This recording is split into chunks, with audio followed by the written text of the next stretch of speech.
by cloud security? So let me just get like 3 or 4 people before I start to this session. I can see somebody's hand up. You can unmute yourself and just you can unmute yourself and just talk. Okay. Good morning, sir. It's Abdullah Shah. Yeah, Buka. okay. Good morning. Yeah, good morning, Abdullah. Your boy, it's your boy. Yeah. Actually, from the word, it's a cloud. It means you're storing, information in the cloud on the go whenever you need it. So how do you scale it? Is to provide security to the cloud computing, such as the databases or the platforms you are using to get access to your data on the cloud. For example, let me give you a simple example. I know even the email address we're using is a cloud computing because we saved our important document, on the email addresses that we have. So how do you secure your email addresses? You have to provide a multi-factor authentication, one-time password. All these things that are putting in place is just to provide security to the cloud. So cloud security is the process whereby you you secured your data on the cloud using other security measures such as the multi-factor authentication and so on and so forth. So just in summary, that's what I can say about cloud computing, sir. Yeah. Okay, thank you very much. Thank you very much. Do you have anybody that want to talk again? Let me just hear maybe one person and I want to say something again. I would like to hear another person. Let me hear your own view. What do you understand by cloud computing? What do you understand by cloud computing? What do you understand by cloud computing? Thank God you did a session last week, and I'm sure we all had one thing or the other that we're taking out of the particular session. Can I contribute? So, yeah, please proceed, please. Good morning. Good morning. Cloud computing is a paradigm that provides service on demand to remotely connected nodes. So cloud security is a security that has to do with the distributed nodes that are seeking services from the cloud service provider. So this is in a nutshell what I can say. Okay, so let me just ask this question. This cloud, where does it reside? In cloud web servers. Where does the cloud web server reside? In data centers. Thank you very much. Thank you very much. So now let me ask another person. Don't talk again. No. So let me ask another person. So what do we use? What method? What do you think is available to be able to connect to all these cloud resources? Like what means do we use to connect to these cloud resources? Can somebody help me with that?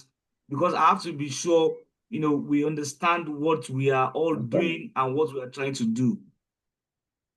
Network and internet infrastructure. Okay, network and internet connection. So, yeah.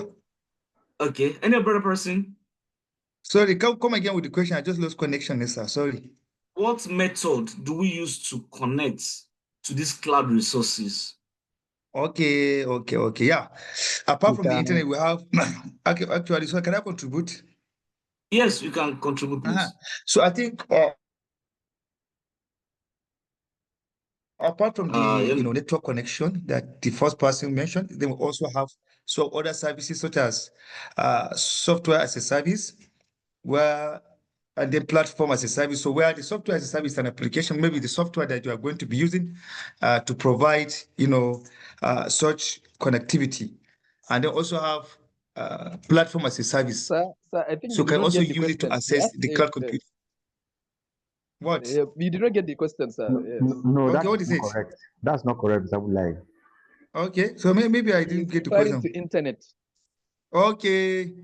Thank you very much. He's asking for medium through which you connect to cloud resources. So it is internet that is the answer. Internet. Thank you very much, everyone. That is the real answer that I wanted to hear. Internet. That word internet. Sorry. So anything that you are able to connect to a particular server which is resident majorly in the cloud center. I get me. So the only way we always use to, access all these things is through the internet. And one funny thing that happened is that when anything's on the internet, we all know that 100% of the time it is always being monitored. That is to say, whatever you are doing on the internet today, there's somebody sitting down somewhere that is trying to either gain access to that particular infrastructure of yours using some methods that is available. That is your IPs, uh, your URL, or whatever method that you use to be able to access those particular infrastructure or those particular server. And the funny enough is that what they are trying to do is just their major job or major work is to be able to ensure that they get access. When I say access to your vulnerabilities, what are the things that you are not doing wrong, right? What are the things that you are that you are not doing rightly? So thank you very much, everyone. I'm sharing my screen now.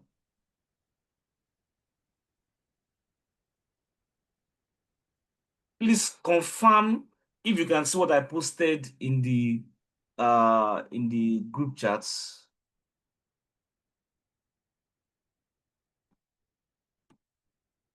No, I mean on the chat here. Confirm if you can see the links that I just posted. No, sir. Yeah. Okay, I've Okay, seen I that. posted the check in here. Yeah, we can see them Okay, now. I like this. Where is the word wireless connection? Thank you. Ezekiel said the the cloud is in heaven with the angels. I like that. So what are they singing?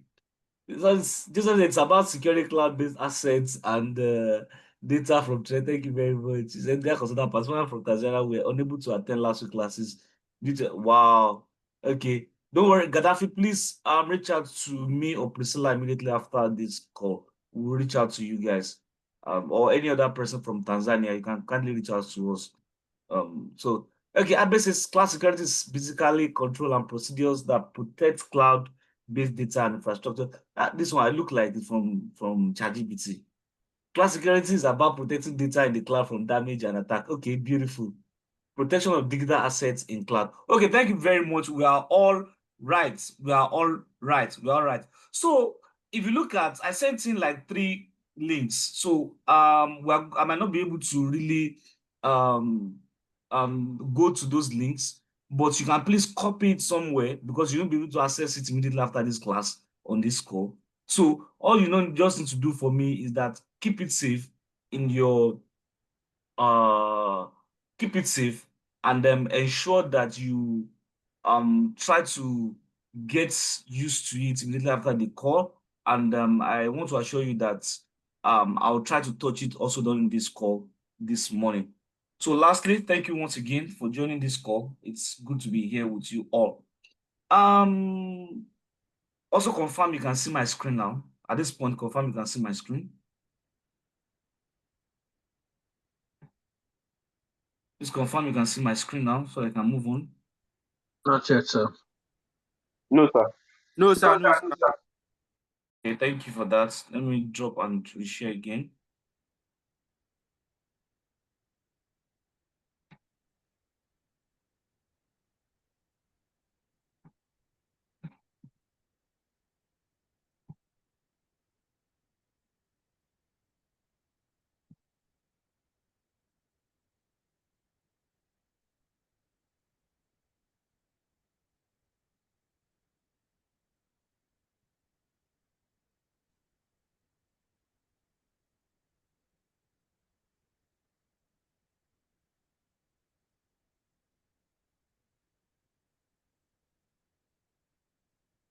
Okay, before we start this session, please let me go on the group chat. I don't know, Priscilla, let me allow people to comment so that people that don't know that we've already started this session.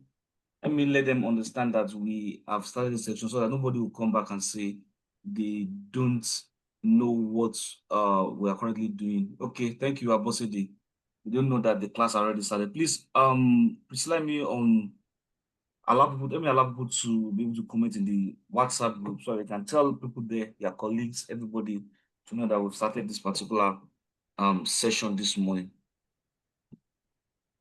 Okay. So we've been able to talk about definition of what cloud security is, and today we are going to be talking basically on identity access and what data security really is.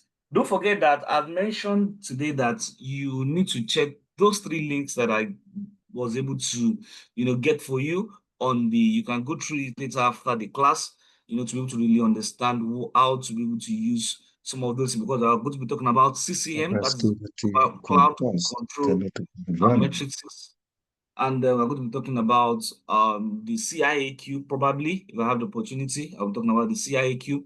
Some of us will have heard about CIA, CSA, sorry, Cloud Security Alliance, and that is the body that controls the use of cloud security all over the world.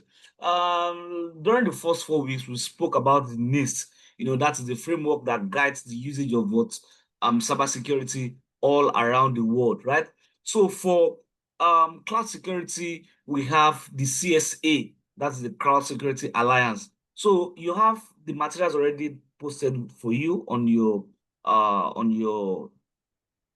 chats. So please ensure you copy it and you are able to go through it. So let's look at what we have for today. Hello, Kayode, you have something to say quickly?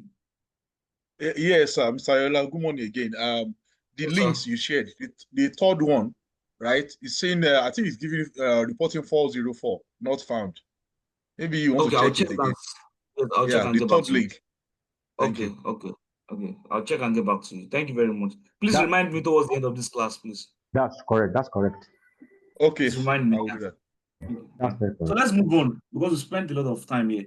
So I tried to be able to bring it down into a very layman definition, even as much as we are professionals and in as much as we all want to say this is our field, as a cloud professional expert,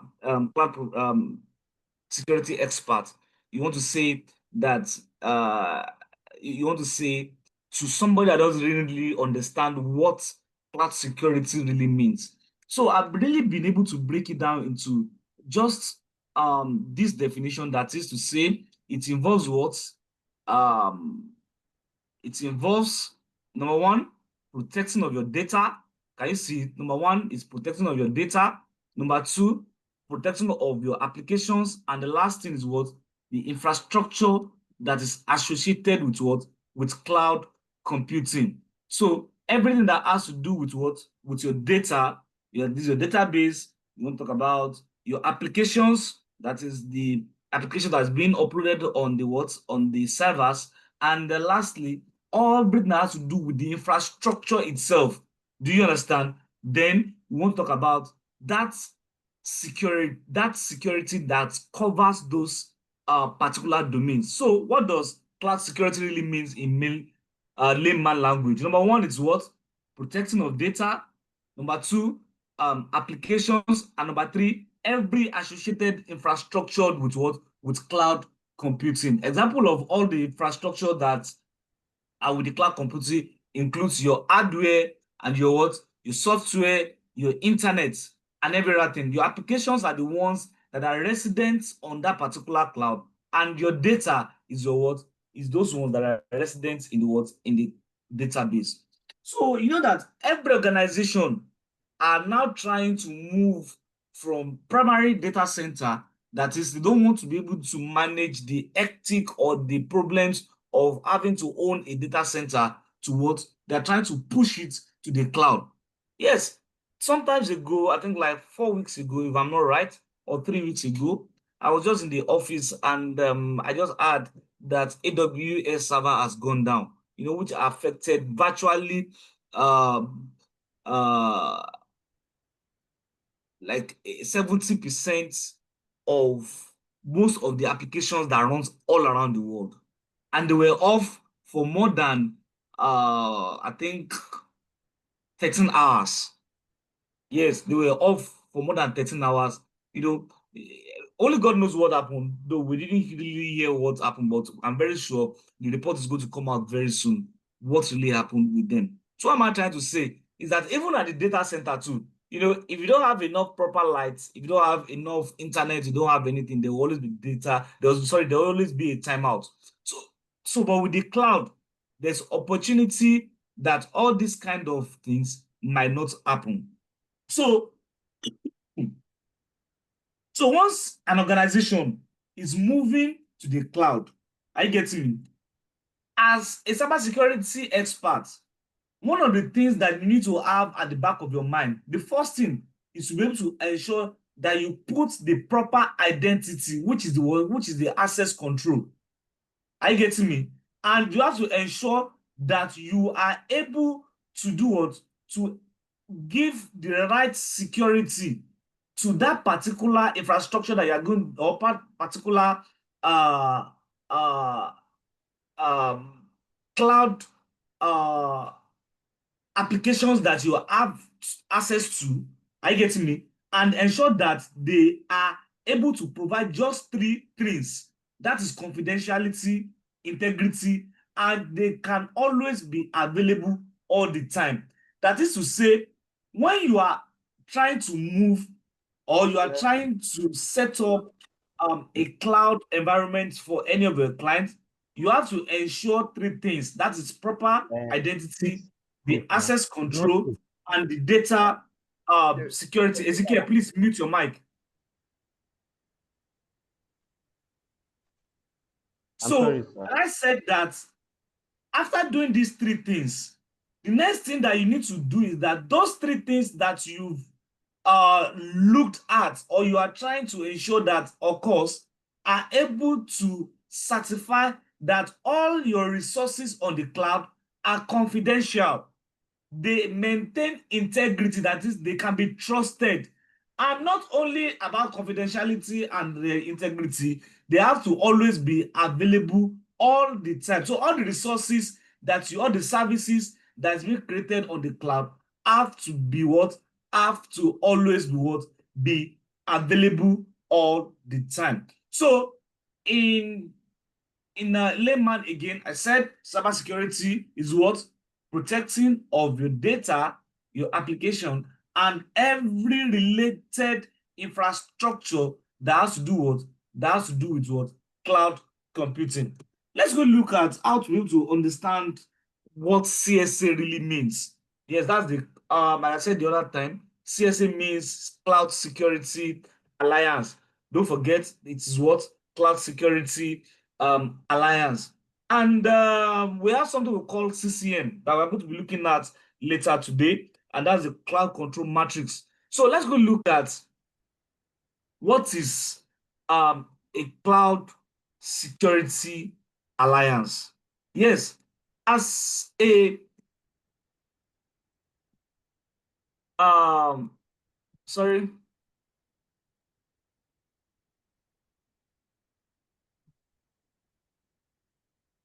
Okay, as a cybersecurity expert, you need to understand that there's an organization that is dedicated to defining, ensuring that there's enough awareness about the best way you need to what? You need to ensure that a cloud environment is safe. That particular organization is called what? The CSA.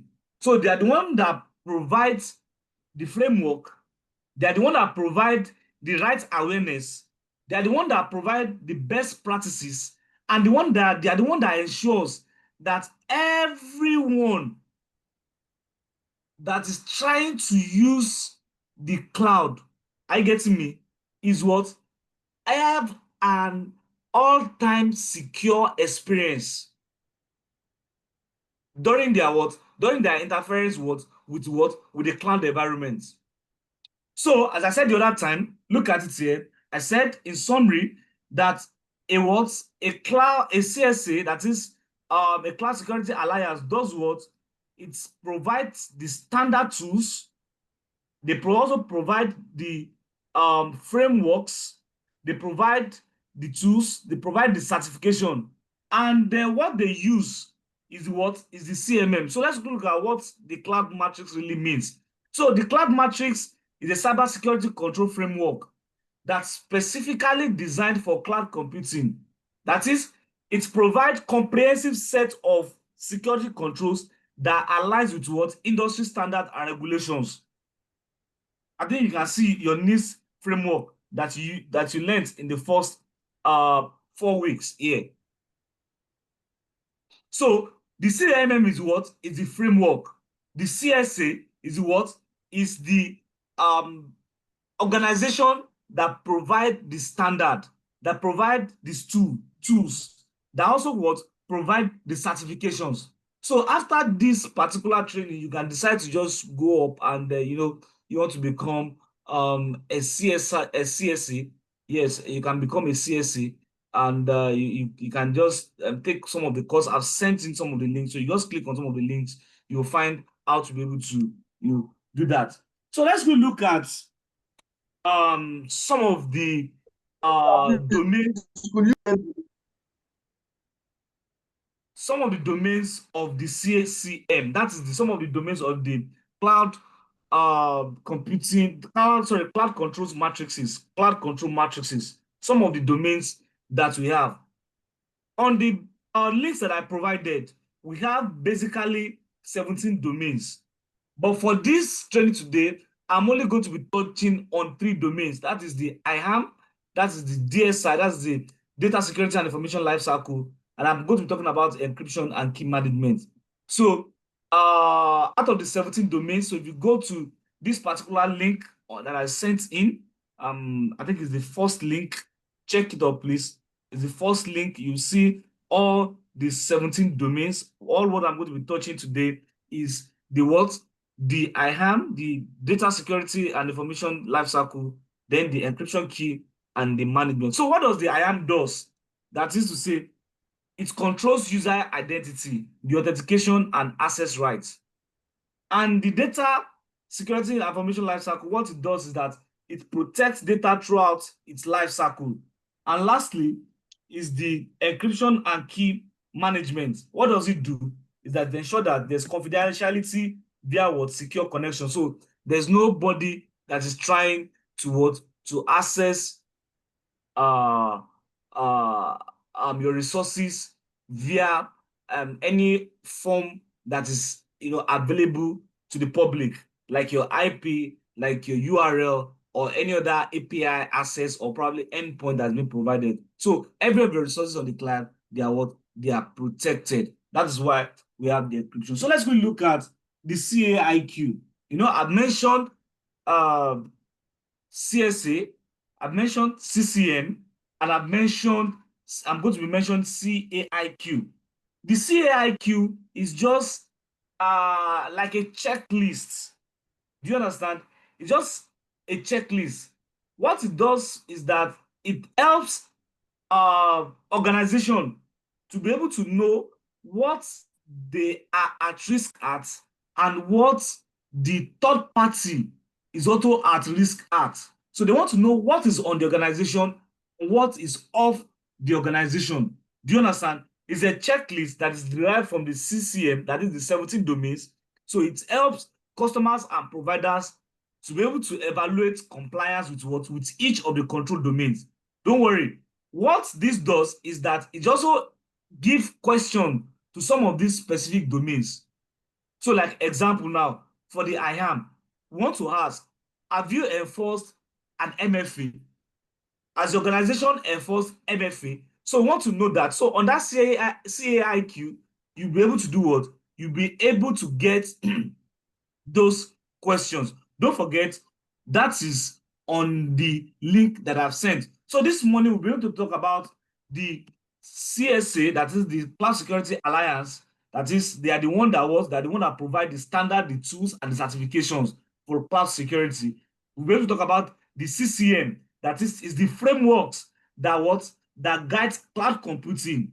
Are you getting me? And it provides all the set of controls. And I also said that it has only 17 domains.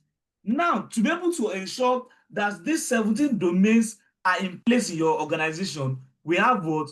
We have what we call CAIQ, that is the Consensus Assessment Initiative Questionnaire. So what that does is that it provides checklists for every organization that has already implemented cloud security into their environment. And don't forget, there's always levels. So we have something that we call CSA star. So you can also look at that. It's in the link that I sent to you. You have to see what is CSA star. CSA star has 3 basic stars. We have the star 1, the star 2, and the star 3. So at the star 2, you are able to use this particular questionnaire to show that, okay, let me say the star 1 ensures that in your organizations, you've migrated some of your resources to the cloud. So they want to confirm that. The star 2 ensures that you use the CAIQ to be able to check what is in place on you and what is not in place with you. That is, what are the things that you are currently having within your organization, and what are the things that you've given to the world, to the cloud owners. Do you get what I'm saying now? So you as the user and the cloud owner, so you want to understand what is on you and what is off you as an organization. That is what the CAIQ does. And the third one, want to show that, yes, you've been able to ensure that there's a continuous improvement in your organization. That is to say, the environment is safe and you are good to use it at all time. So as I said the other time, how to be able to use the CAIQ, I've also sent it to you. You can check if that is, I think, let me check if I've copied this link for you. I decided to drop the link on these materials so that whenever you have access to it again, you can be able to recall it. Sorry, 1 second. I'm trying to see if you have access. I'll drop another materials. I don't know if I've sent that already. Don't mind me. So let's move on. Let's move on. Let's move on. So now let's move to identity and access management. Don't forget, before you can be a cloud security expert, you have to understand that there's a body that guides this profession. Number 2, there's a standard that you need to follow. And number 3 is that even after implementation, you need to understand that you need something to guide you to ensure that you are following the right framework. That is, you are following the CCM. The cloud control matrix, you are following the 17 domains and you are checking it against the questions and you're able to provide the answer. So at the end of the class, if you have your organization running AWS, running Azure, and running Google Cloud, running any type of cloud services, all you just need to do is go to the CAIQ website that I just sent to you, download the version 4 of the CAIQ, that's the latest one, then check it against what your environment says. Then you'll be able to grade your organization that they're in star 1, they're in star 2, or probably they are going to be moving to star 3. Don't forget, I said I'm not going to be going through that because I'm not teaching you to be an implementer. Do you understand? So I'm not training you to be an implementer. I'm training you to be an expert. I'm training you to be an expert. So now let's look at this. Identity access management. I know a lot of us have heard about I am. And in the CSA CCM domain, one of it, we have the control for I am. Do you understand? And what does I am does? It's very simple and clear. The job of I am is very simple and clear. It ensures that only authorized individuals and entities can access the cloud resources. So when you look at the definition that I had initially, I told you that every organization that are moving all their resources to the cloud, they have to ensure that they have a proper identity. They have to ensure that they have access control in place, and they have to ensure that their data security is guaranteed. Do you understand? And I said you can only do this by ensuring that there's confidentiality, integrity, and availability. So to be able to do this, you understand that in IAM, the only job of IAM is to ensure that it takes out those people that are not needed to be on that particular resources or that are not supposed to use that particular resources. So and this helps us to be able to create different roles for whoever is going to be using whatever resources that have been created in your cloud environment. Do you understand? So now let's talk about some of the key components of IAM. Number one is identification. Yes, you need to assign a unique ID to every users. So if I'm not wrong, I think last week you did something like that. Every user that you create, you have to ensure that you give them a unique ID. AWS, Azure, whenever you are trying to create a user, it will tell you, give this person the what? The user ID that you want. Make sure it is unique. Number two, authentication. Verify identities. Ensure that you have different method of verification in place. Your MFA, we told you last sometimes ago that we've scrapped that 2FA. It's still in place of organization, but because of the kind of vulnerabilities, threats, and type of attack that we have currently, we've scrapped that 2FA. Now we've moved towards MFA, multi-factor authentication. So the components include what? Your identification, your authentication. The third one is what? Your what? Authorization. Your authorization means that this particular user that you've created, when he inputs his password, which is authentication, what particular module or what particular resources is or services is he using on your what? On your cloud platform? That is to say, you are trying to grant permission. The fourth one is accountability. So after you've done these three things, you've been able to give the person a unique ID, you've been able to authenticate the person, you'll be able to grant the person the kind of permission that he wants, or you'll be able to restrict the person based on what he can access on your cloud resources. Then ensure that you are able to what? You are accountable for whatever that particular person does within your cloud environment. We call it what? Login. There needs to be auditing, and you need to monitor whatever user does with their actions. So we have the login, auditing, and monitoring the user action. I think this is very clear. What the IAM domain in the CCM control, part of the 70 controls, what it does is just to be able to ensure that every individual can only access to whatever they have the right to do. And our best practices of IAM, yes, we all know that for every of these control, they have the best practices that you really need to follow. Number one is implement MFA. I won't waste time on that. I won't waste time on that. You know that you need to require 2 or more forms of verification to access system. I told you that we no longer do 2FA. Now we do MFA. You do 2FA, no more 2FA, now we do MFA. Number 2 is that apply the principle of least privilege. That is POLP, principle of least privilege. So implement multi-factor authentication. That is number 1. That's the best practice. The second practice is to what?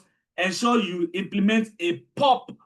That's the principle of least privilege. That is, users should only have access to whatever is necessary for them to perform their duties.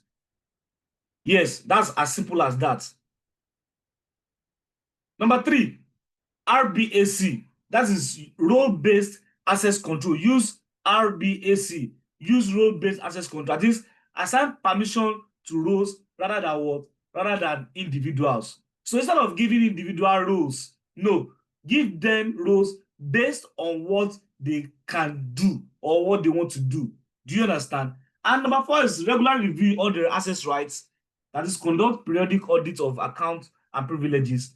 Automate provisioning and deprovision. That is, ensure accounts are being created and removed promptly. If anybody is no longer using a particular resources, ensure the person is deleted immediately or removed from your account.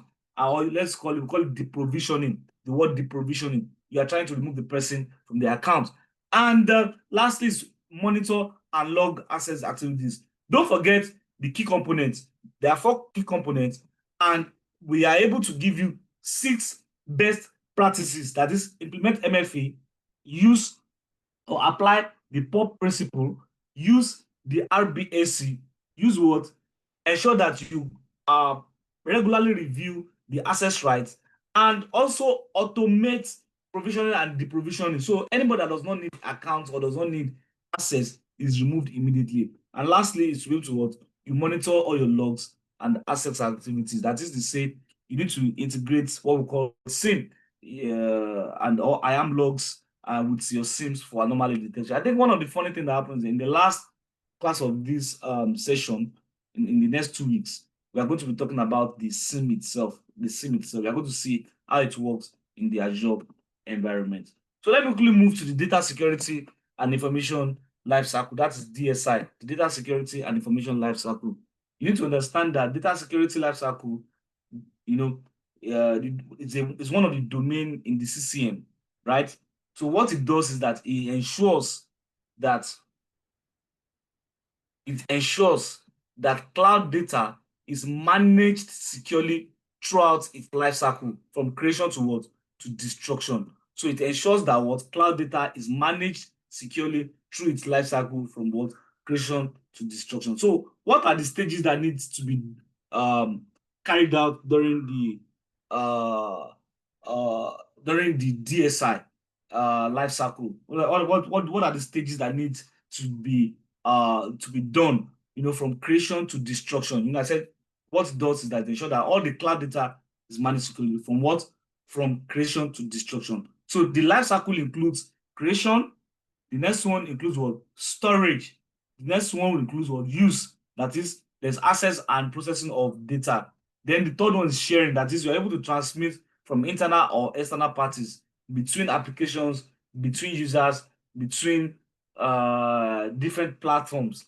Then archival, that's long-term retention. You talk about retention for regulatory or business need. And then lastly is destruction. That is, it's no longer needed. Then you are able to what?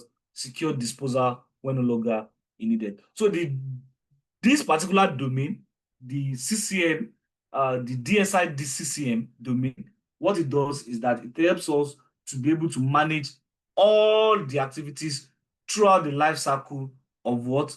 Of our resources being used in the cloud.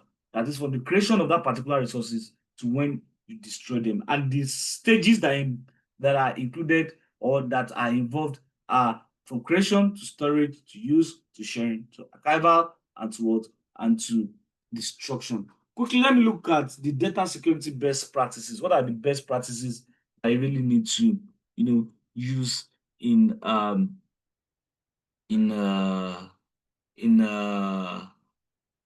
cloud security, in data security? Number one, ensure you classify all your data. Yes, ensure you classify all your data. Ensure you classify all your data. Yes, classify all data. Number two, apply encryption. You have to apply encryption at rest and in transit. Somebody will say, what's the meaning of at rest? It means when it is currently resident on your cloud environment, that is in your database, in your system. Okay, Adelu, Adesola, you have something to say. Please quickly talk. Yeah, can you hear me, sir? Very clearly, please. Please, can you please try to slow down? Okay, thank you very much. Because you are a little bit faster. Okay, thank you very much for that. Okay, so we have the data security best practices. I'll try to go back again before moving to the next one. So I have 6 best practices for data security. Number one is to classify the data. That is, we have to identify and label those data that are being used as either public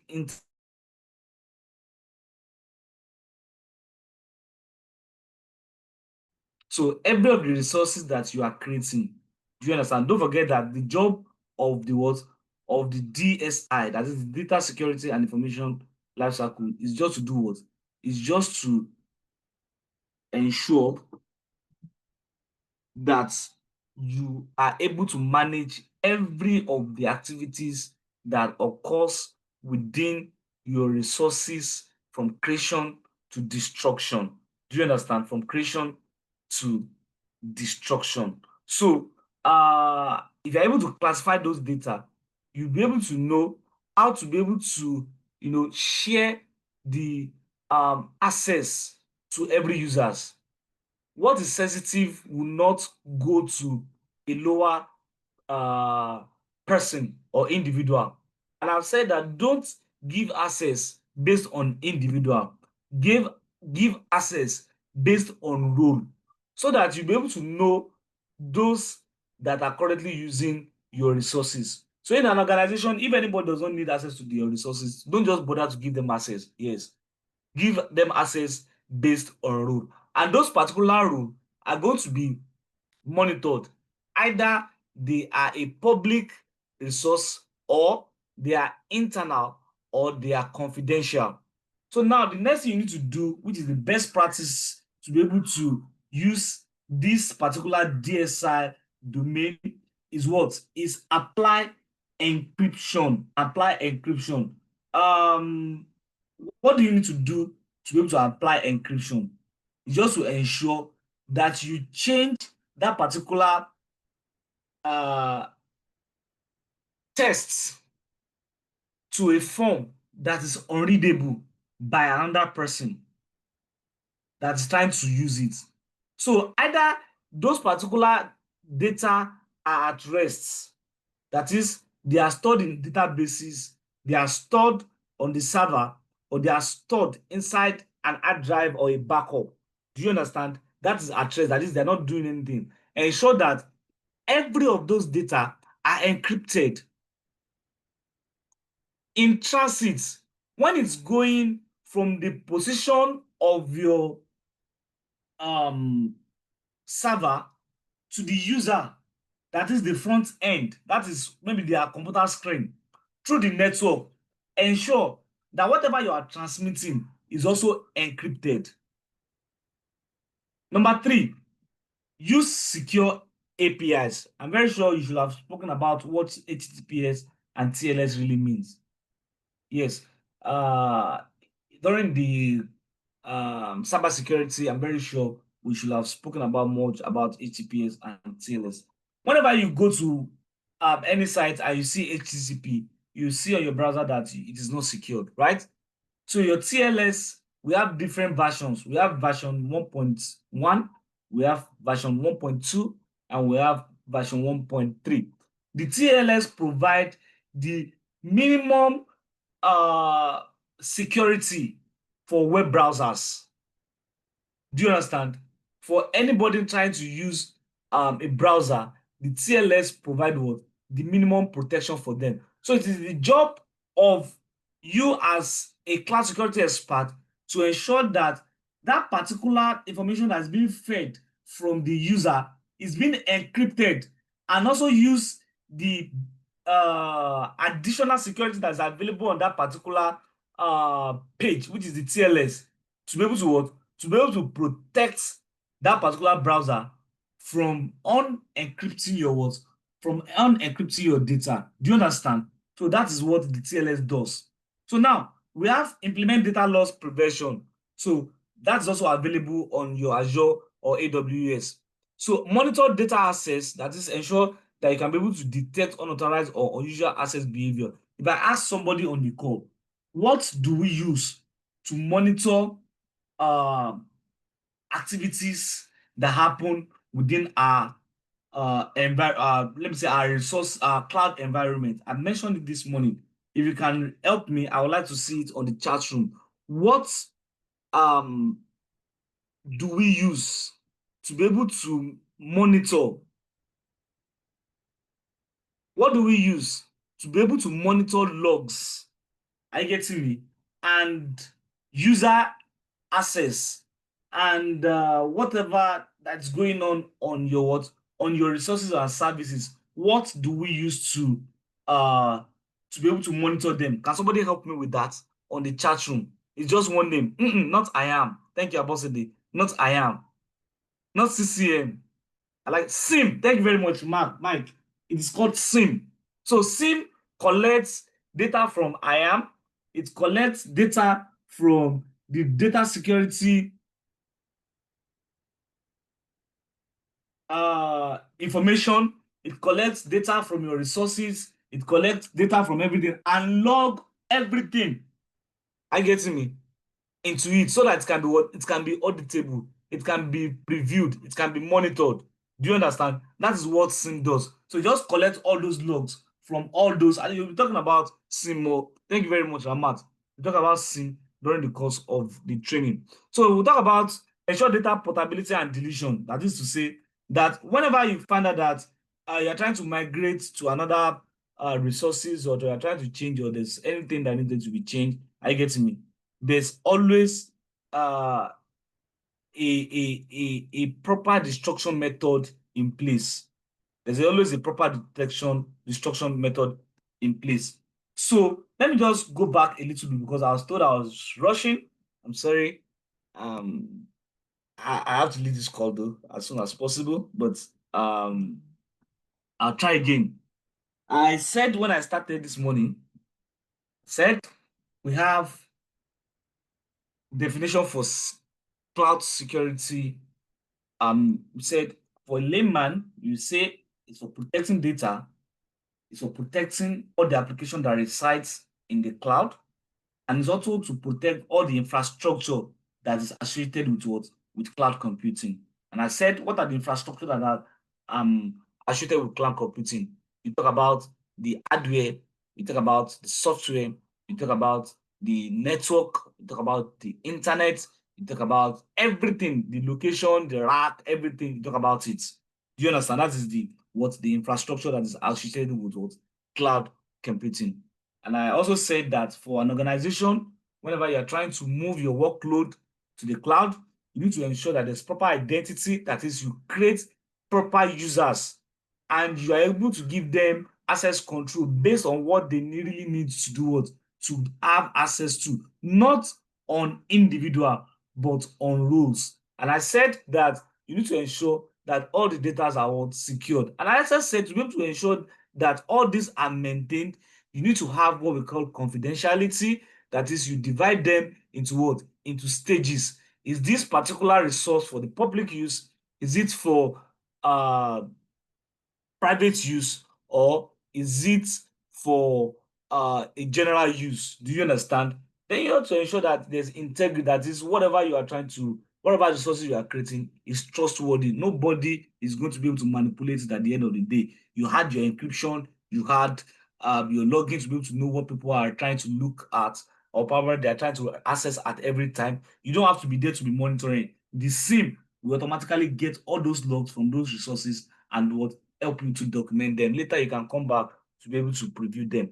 And also ensure that these particular resources that you are trying to get in the cloud, they are always what? They are always available.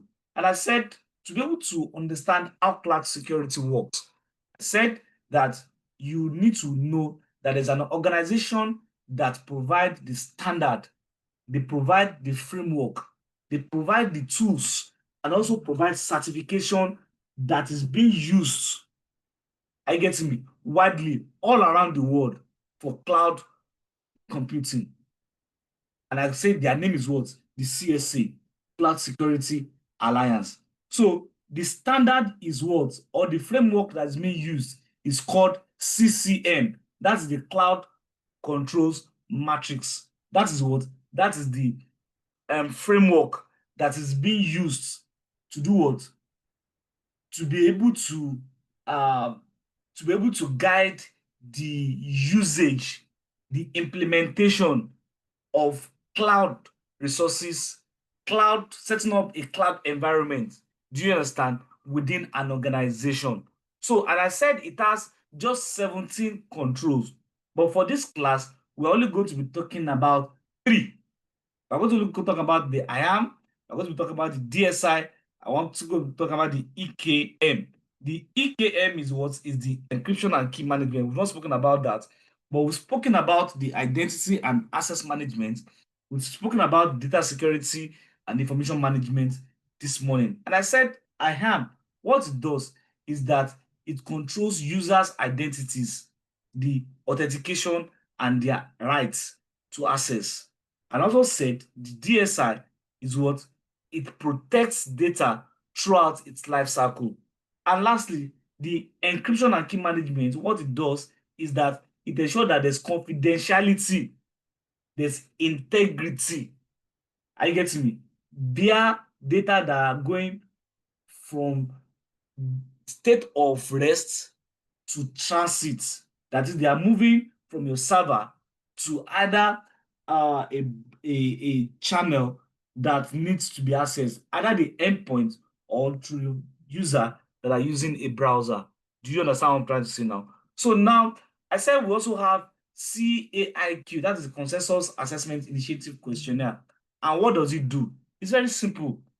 It's just to be able to ensure that there's a checklist that is standardized by the CSA using the CCM, that is the 17 control matrix. It will ask all the questions based on the 17 controls. And if your organization is able to meet up to a standard, then it can be able to tell you which level of maturity that you are. So with that level of maturity is called CSA star. CSA star, STAR.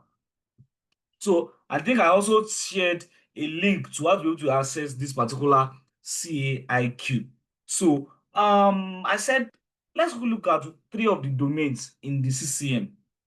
That's the cloud control matrix. So let's quickly look at 3 of it. I will say we're looking at IAM. And I said what we do with IAM is just to be able to ensure that only authorized users or individuals or entities are the one that can access only your cloud resources. And we said in this end, we can be able to divide it into 4 components. That is to say, how do we divide or how do we determine access into what?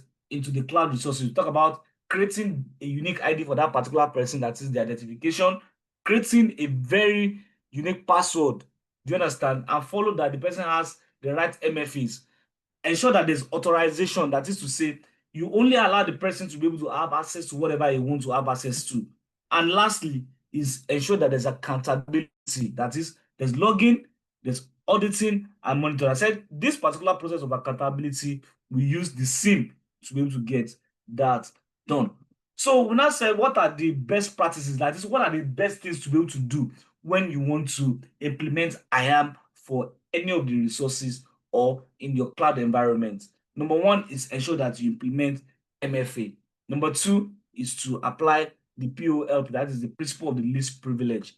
Number 3 is to ensure that you use the role-based access control. Number 4 is to regularly review. 5, automate provision and deprovisioning. And I said the word provision and deprovisioning means that you are creating and you are removing an account promptly, right, at every point in time. And last one is to monitor all your logs using the what? Your SIM, using your SIM. All the logs coming from the IAM, they are all being monitored using your SIM. So now I move to data security and information lifecycle. I think I don't need to stay more time here. And I said the only thing the DSI does is to be able to help you as a professional to be able to manage all the life cycle of your resources, that is from the creation to what? To the destruction. So, and I said, what are the life cycle? We have the creation, we have the storage, that is where and how data is stored. That is when you see, you choose the location. Are you choosing US East 1, or you are using US East 2, or you are using Pennsylvania, or you are using South Africa? So you're trying to choose the location, that's the storage, where your resources are going to be stored. We have the use, that is the access and protection of your data. That is, who are the people that are having access to it? We have the sharing, that is to say, the transmission of your data. Is it within the Azure environment, or you are trying to make other third-party applications to be able to access whatever resources that you have on the cloud? Then how do you archive them? That is, what's the long-term retention method that you have, in place? That is using your SIM. And then lastly is your destruction, the provisioning and the provisioning when it's no longer needed. So I said, what are the best practices? These are the best practices. You use your classifying of data, you apply encryption, you are able to use secure APIs, you're able to implement data loss prevention, you're able to monitor data access, and you're able to do what? You're able to ensure that data portability and data deletion. Quickly, and lastly for today, let me quickly talk about the encryption and key management. Yes, though all these always sits with the cloud security expert, because at this point, if data on transit and data at rest are not properly encrypted, there's a very common attack that is called MITM. I need somebody to help me write the full meaning of MITM in the chat section. MITM. What do you understand by MITM? Do you understand? So there's somebody that's always in the middle of all your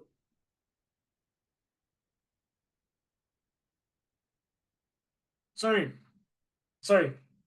I said in the chat room quickly. Please confirm you can hear me, please. Hello, We can confirm you hear can hear you. me, please. Yeah, we Okay. can hear you. Even write the man in the Yeah. middle in there. I did not say you should talk it. I did not say you should Okay, say it. Just sorry. type it.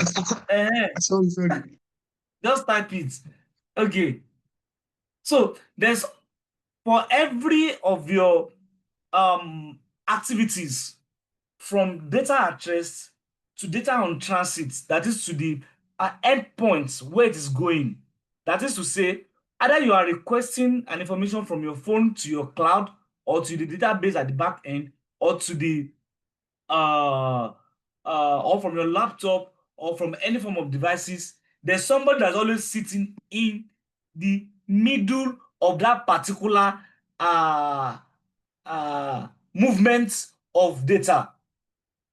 So that particular person, all he needs to do is to intercept that particular signal or that particular data and try to encrypt it. So that's why you have to ensure that, sorry, decrypt it. That's why you have to ensure that all the site that you visit is always what? Is always safe. And you need to be able to know and identify whether the person is using a TLS version, the type of TLS version the person is using, and if it is up to date. The current version is that we have now is version what? 1.3. The other one that we had is 1.2.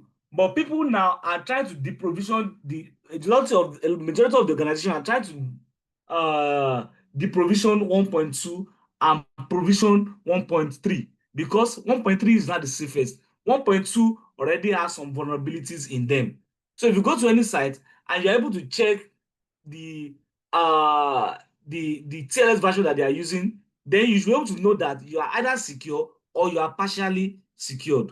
So now, encryption and key management focuses on protecting data confidentiality by encrypting it and securely managing the cryptographic keys used to encrypt and decrypt data.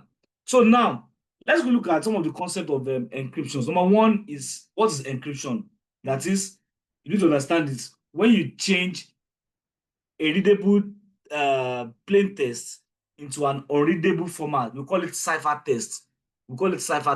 So now let me give an example. When you see Ayola, for example, and I want to save Ayola from my user end to the database. One of the things that we tell the programmers whenever we have uh, a cloud security engagement is that you don't just save Ayola as a plain text into your database. What do you need to do? Is that encrypt that Ayola. So when it's going into your database, it gives something like ABZIJZ0321, and you limit the number of characters which you want it. Maybe you want it to be in 8 bits, you want it to be in 16 bits, you want it to be in 128 bits, a 258-bit characters. It depends on the long length of whatever you want to encrypt that particular plain text to. So why do we say this? Because an attacker can have access to your database, and once he has access to your database, he can manipulate your data. So if you are saving plain text into it, then he can be able to really know what that particular test really means. That is why we do what? We change or we encrypt all our data. So for you as a cloud security expert, you need to ensure that every of the data that is available on your cloud storage, they are being encrypted at all times. Number two is decryption. You need to understand that you reverse server tests into plain text. Though this is always using what's it called? The type of method that you use to be able to decrypt. So if you use asynchronous or symmetric method, asynchronous encryption is that you use a different key to encrypt and a different key to decrypt. Synchronous means you use the same key that you use to encrypt to decrypt. So whatever you are using to decrypt, then you are able to what? You are able to define it during the course of your encryption. Are you using the symmetric or you are using the asymmetric? The symmetric or asymmetric, yes, symmetric or asymmetric. Don't forget that symmetric or asymmetric. Those are the major two ways of encrypting data. So either you use symmetric, it means that the key that is being used to encrypt is the one that will be used to decrypt. The asymmetric means you are using a different key to encrypt and another different key to be able to what? To decrypt. So let's talk about, okay, I have it on my screen safe. I'm not even looking at the screen. We have the symmetric encryption, and we have the asymmetric encryption. So the different keys, so for encryption and decryption. And you can see the symmetric encryption, we have same key for encryption and decryption. Sorry, I was not looking at my screen. So we have the best practices for key management, encryption and key management. Number one is use dedicated key management system. So such as AWS KMS, Azure Key Vault, Google Cloud KMS. We have a lot of them depending on the cloud resources that you are using. They all are cloud clients that you are using.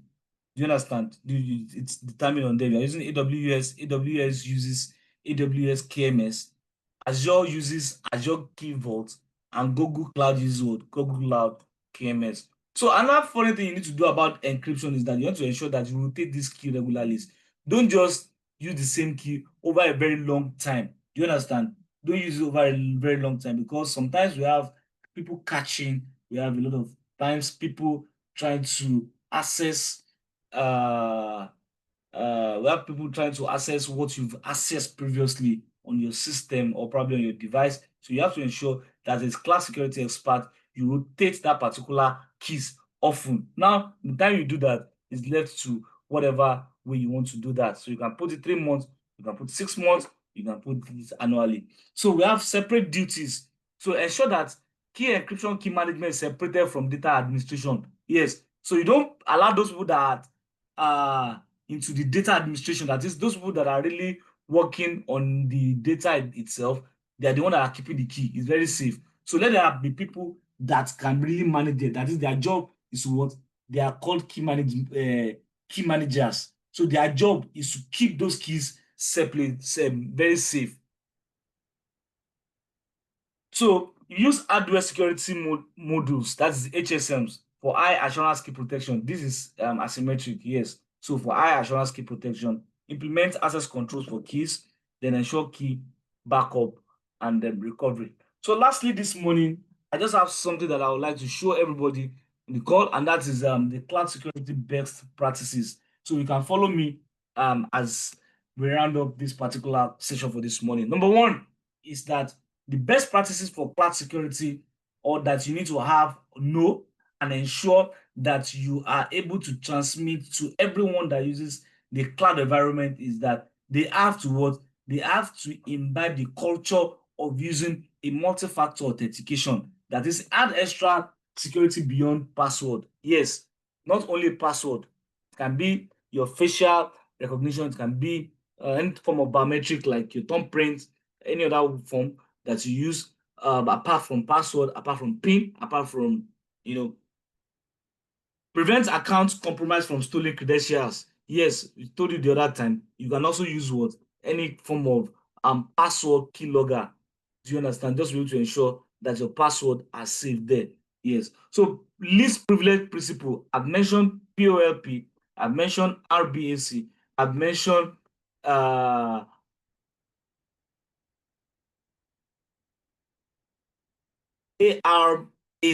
Yes, ARAC this morning. So ensure that you are able to restrict user access to only what's necessary. Yes, only what is necessary, and ensure that you reduce potential attack surface. Then the third one is encryption at rest and in transit. I've said this more than 100 times today. Make sure that all your data at rest and in transit, they are all protected. Do you understand? And what are the data that are always resident on the cloud at rest? We have data on your disk, data on your databases, and data on your backups. And lastly, we have in transit data that are moving between systems or over the internet. Don't forget, I said it can be through endpoints, it can be through your browser, it can be through any form of devices. So any time is moving from that particular state of rest to another point, then you have to ensure that it's properly encrypted. So number 4 is continuous monitoring. So implement centralized login and monitoring. So I've told you about that. We're talking about, I think, CloudTrail or Azure Monitor in the last class of this particular session. So you'll be able to see how a SIM really works in real time. And they ensure that you're able to detect suspicious activity in real time. So whenever you are taking in your log, you'll be able to know whenever there's a suspicious activities, whenever there's any threat to your resources or to your data, do you understand, on the cloud. So that is why the SIM is very, very important. It takes logs of whatever activities that is happening within your system and your services in the cloud. So, and lastly is what? Have a shared responsibility model. Don't forget that when I was talking about the key management best practices, I said you should ensure that you separate duties. That is, those that are going to be generating the keys and keeping the keys have to be different from those that are going to be using the keys. You must not match the responsibilities together. Yes, it's very dangerous. You must not match the responsibility together. Another thing you need to do is also need to understand what is on you and what is off you. That is what the CCM does. And you can be able to know this using the CAIQ checklist to be able to know what is available for your cloud providers and what is available for you as the customer. Do you understand? Your cloud provider and what's available for you as the customer. So for the cloud provider, they are the one that really secure the infrastructure. Everything is with them. So your own job is to be able to implement everything, the 17 controls of the CCM. Are you getting me? On their platform to be able to ensure that every of your own data, they are safe. And you as a customer, your own job is to what? Is to secure your own data, your identities, that is people that have access to it, and the applications. It's your own job to be able to secure it. So you need to understand what this shared responsibility model is that is what is on you as a cloud security user, sorry, cloud user, and what is on the cloud providers. That is your client. Do you understand? Either Azure, AWS, Google Cloud, or other part of other cloud that you use. What is on you and what is off you. So this morning I'm bringing my class to the end, and I want to thank you very much for listening to this session today. I hope that you have been able to take one or two things off this session. So I've been able to really let you understand what uh somebody said RSA stand for live vest. Okay, thank you very much. So you are able to understand what cloud security really means and what you really need to be doing. So what you just need to do is uh go to those links. I think you told me that the last link that I provided was not working. Let me confirm the link quickly. Coming, coming. Let me quickly confirm the link quickly.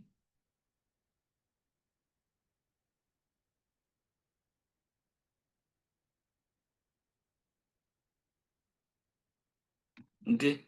I'm adding another new link. That's for CSA CSA Cloud Security, the main website for CSA Cloud Security. I'm adding that already. I'm coming.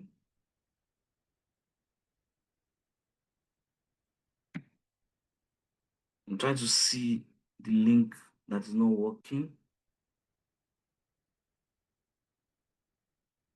Hold on. So if you have any question, let me know before I go off this call, please.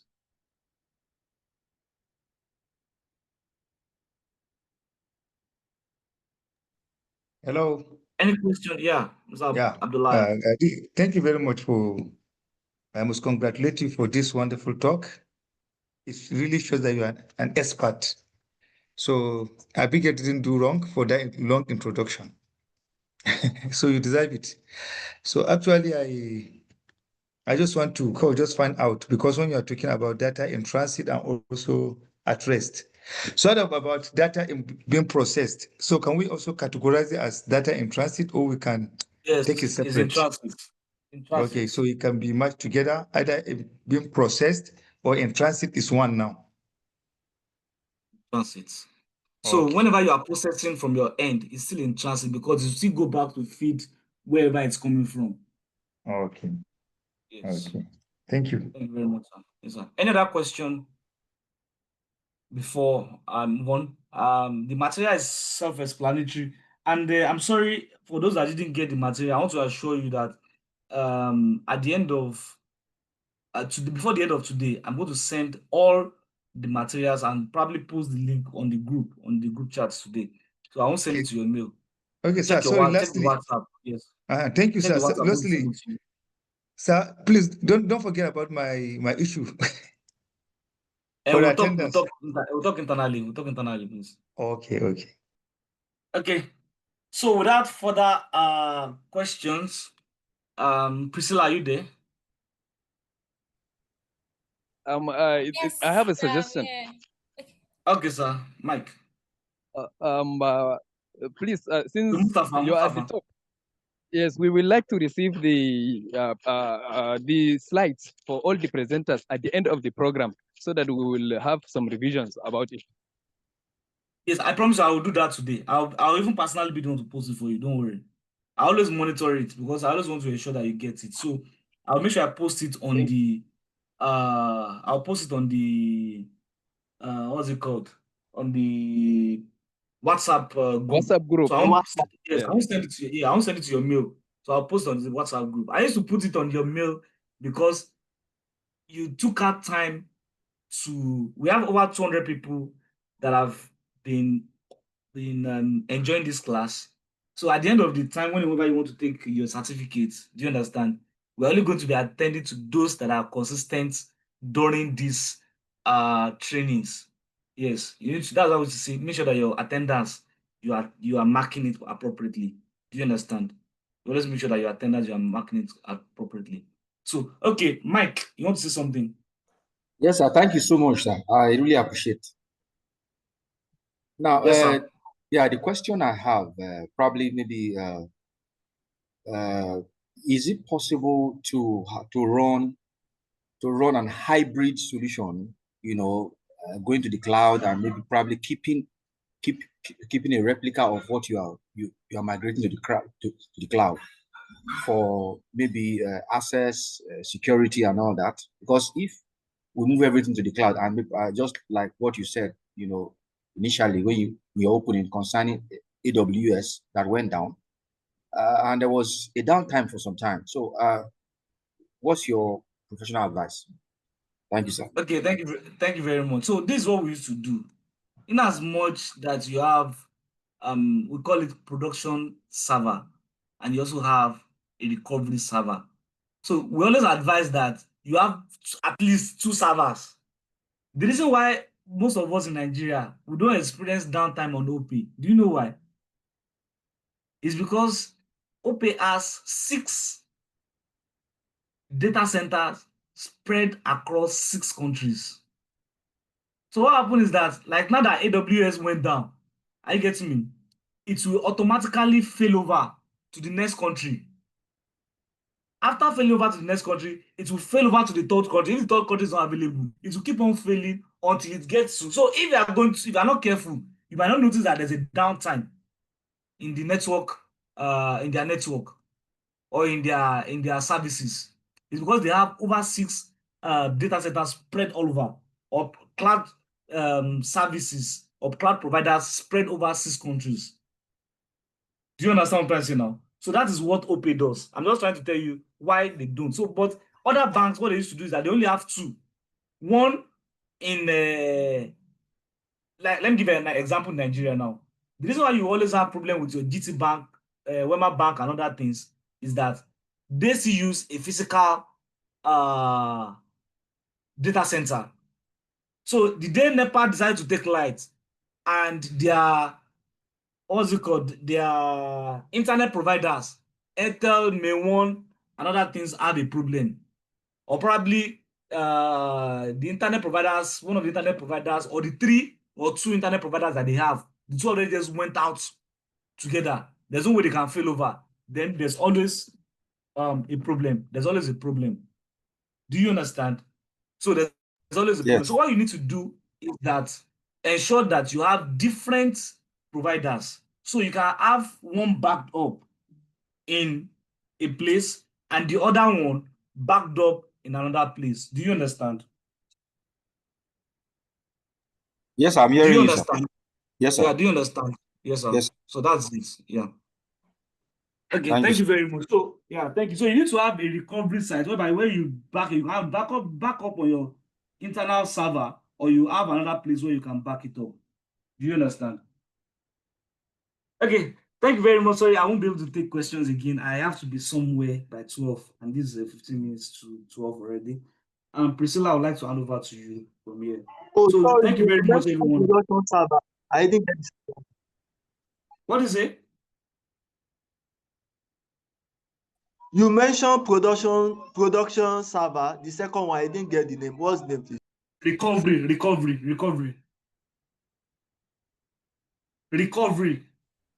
All right, thank you.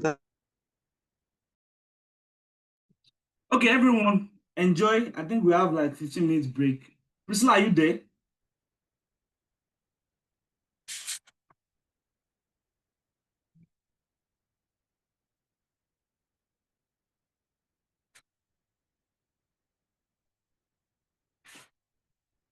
Hello, Deborah. Are you there?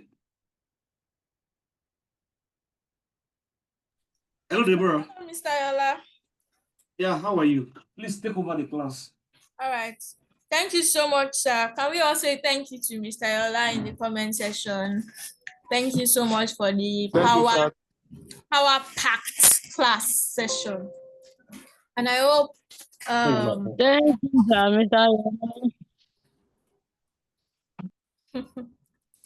I hope we've been able to learn a whole lot from him. And it's truly an honor to have him take today's session. Like I said, you guys are special because he has never taken any of the training programs before. So thank you so much, sir, for honoring us with your presence today. So yes, we should actually go for like a 15-minute break, right? So, and that's between now to, but I think we'll just make it like a 10-minute break instead. So by 12, we'll converge back on the call for the practical session. Please do know that during the practical session is when the attendance link will be shared, and we'll be we'll be filling the attendance form. And yes, the practical session will commence. Please let's ensure that we get back to the call, we get back on the call.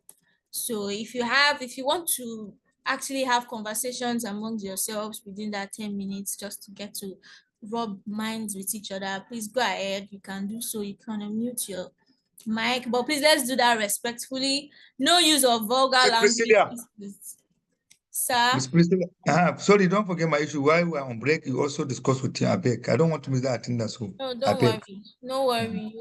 You will not waste your attendance. Because even the last session, I did my attendance, everything. The 7 weeks we had, I didn't miss anyone. So even if I'm inside, in a meeting, I make sure that I joined because I am really enjoying the class. So I don't want to miss. I beg. Okay, no problem. You won't miss out on it. Give So, him double attendance. okay, okay, Mr. Mike. Thank you, Mr. Mike. Thank you very much. That's why I know you are my brother. Yes, So sir. thank you very much.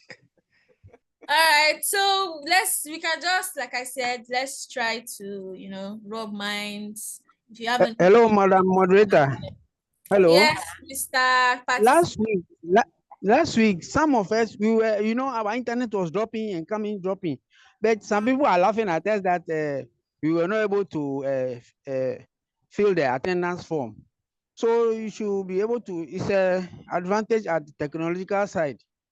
Some of us, we drop off. When we come back, the link is not there. And when we were trying to ask, I learned the other gentleman, he put requests and now they were showing emojis and gifs that were laughing and mocking him. It's not, I think it's So, not the you know what? I think the best professionals here. So let's do it solution. well so that. Thank you very much, my sister. Yeah, so I think the best solution right now is next time, if we know we have issues like that, rather than putting it on the call, there's no way we can be able to differentiate who is genuine or who is not genuine. The best way to go about it is to message any of the administrators personally, and then when you say that you joined the call and maybe your network logs you out or it logs you off, take a screenshot of you while you are on the call. Can take a screenshot so that when we ask for evidence to prove that you were on the call, you can be able to send a screenshot of the class. So that way we can be able to know that, okay, truly you were on the call, right? So that way we can be able to know that rather than texting on the general group chat, they will not take you seriously. Even me, I will not take you seriously because I have so many people saying they joined, but they are linked, they were not able to join. Obviously, I'll tell you that you are joking because that's what everybody does on the call, just to have an attendance in the class. So I think the best way to do it right now, going forward for the remaining 2 weeks that we'll be having the remaining sessions, right? If you know your system, your gadget is going to be turning off very soon, you can take a screenshot of the call and then message either myself or Mr. Ayola afterwards, then sending a screenshot to say that truly I was on the call. That way you've been set free, rather than going to the group chat and be messaging the group chat in general. You have so many people mixed there. Imagine we are like, how many people on the group? I think we are like close to 1,000 people on the call, on the group rather. And the total number of people on the call now, I don't think, how many are we? Are we up to? We are 76. We are now 76. We are 77 on the call. So you can imagine, imagine one person going to the group chat that actually joined the call saying his own So call. the scammers are also among us. Yes. So they will want to take advantage of the opportunity and say, okay, this is an opportunity for me to also sign attendance. So there's no way we are actually going to verify that it's you. But next time, if it happens, please come into our DM privately, myself or Mr. Yola's DM or Adeshewa's DM, and then send, I think Adeshewa is also an admin on the group. Send a screenshot of you actually attending the class with your full name. Then we would know how to rectify that. So I believe that's a better solution. Cecilia, you have addressed this issue diligently, the way it should be addressed. And we are sorry, Mr. Booker, for what has happened to you on behalf of others. In Nigeria, we take things, we take cruise almost in everything. So I think you should. You say what? You say, Mr. Booker? I said we are sorry for what happened to you last week. Okay, thank you. That it really hurts you. Here in this country, we take serious matters unseriously. So you will see something very serious coming up, and some people will be making fun out of it. So somehow we managed to get through things. So sorry about what happened to you last week. Thank you very much. Thank you. So can we, on behalf of everybody again, on behalf of Panoramic Synergy Enterprise, in case we did not take you seriously, we are apologizing also. No, it's okay. Yeah, we're good. We're all colleagues, so that's why I say me too. I can make mistake. Maybe I do the same thing to somebody. You know, sometimes we do make mistakes or errors. So I don't take it to be personal or something like that. We are all If one. there is going to be a class rep for this, I will surely recommend you because you are the most active member of this group. No, I can't. You know, it's too much. You don't pass my power. But you So, are all the most right. serious among all of us. I think that is clear already. So going forward, anyone. So please, if on the group chat and I started getting messages from people that did not join the call at all from you, I will know that this our little secret don't cast. Everybody already knows the scope. So let's please we know amongst ourselves what we need to do. So let's just ensure that we do that going forward. So yes, we are to go on our break. Seeing that the program is almost about to an end, I will suggest if there is any development, you should be posted in the group. Maybe links on vital sources that might benefit the participants, those who have already acquired the first diploma. Please, the consultants and others should be contacted for maybe further trainings, links, and anything that will build the capacity of those that are already in the group. I surely recommend this. Thank you so much. Okay, thank you so much for that. So yes, concerning any sessions that will be taking place or any programs that will be taking place,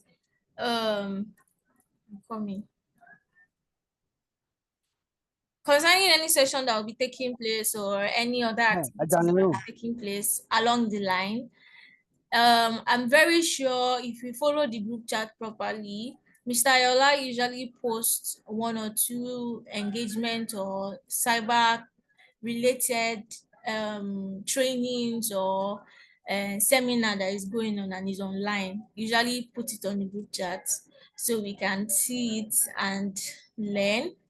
So going forward, I'm coming, please. Going forward,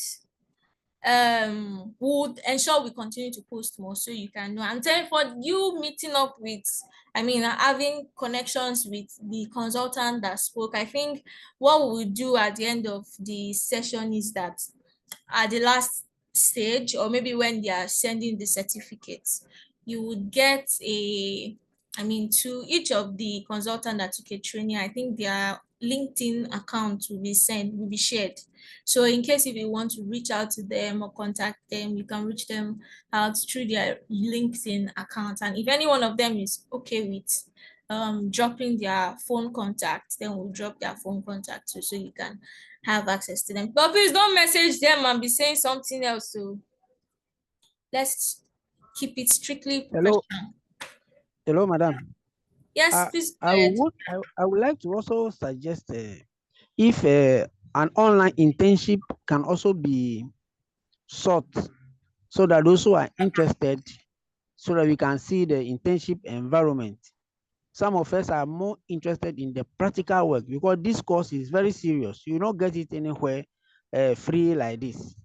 So that if the internship comes, then we see if I'm working as a freelancer from Ghana and then the company is in Lagos State or Abuja, how I will log in and all, so that it can also upgrade the integrity and then the usefulness of the participants. Thank you. It's a suggestion anyway.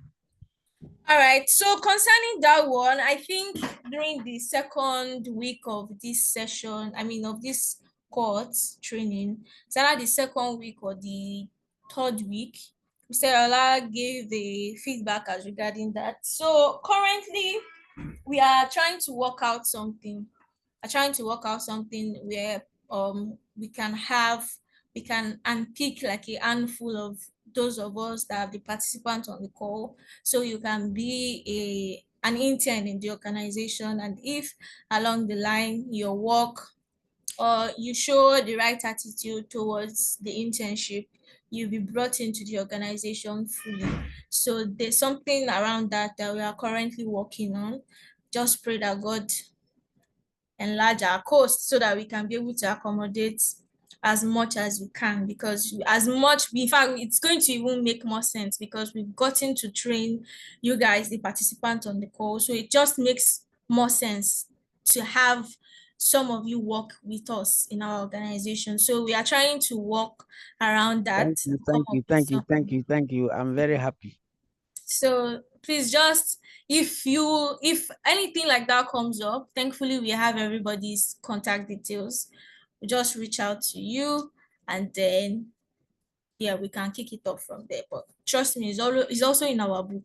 But imagine having, do we plan on, we are like over 1,000 minus, I mean, we are close to 1,000 in this third cohort. The second cohort is like, I think we were close to 3,000 people. We were close to 3,000 people that joined the second cohort. The first cohort was like maybe 300 or 500 participants. So that's a whole lot of people, and we loved such a big community. That shows everybody is wanting to learn in the tech space. So, but definitely, we would work on something like that. So let's just pray for PSC to enlarge and let there be inflow of income so we can be paying you guys in dollars, because we would not like it to work for free for us as an intern. So yeah. Actually, Miss Priscilla. Yes.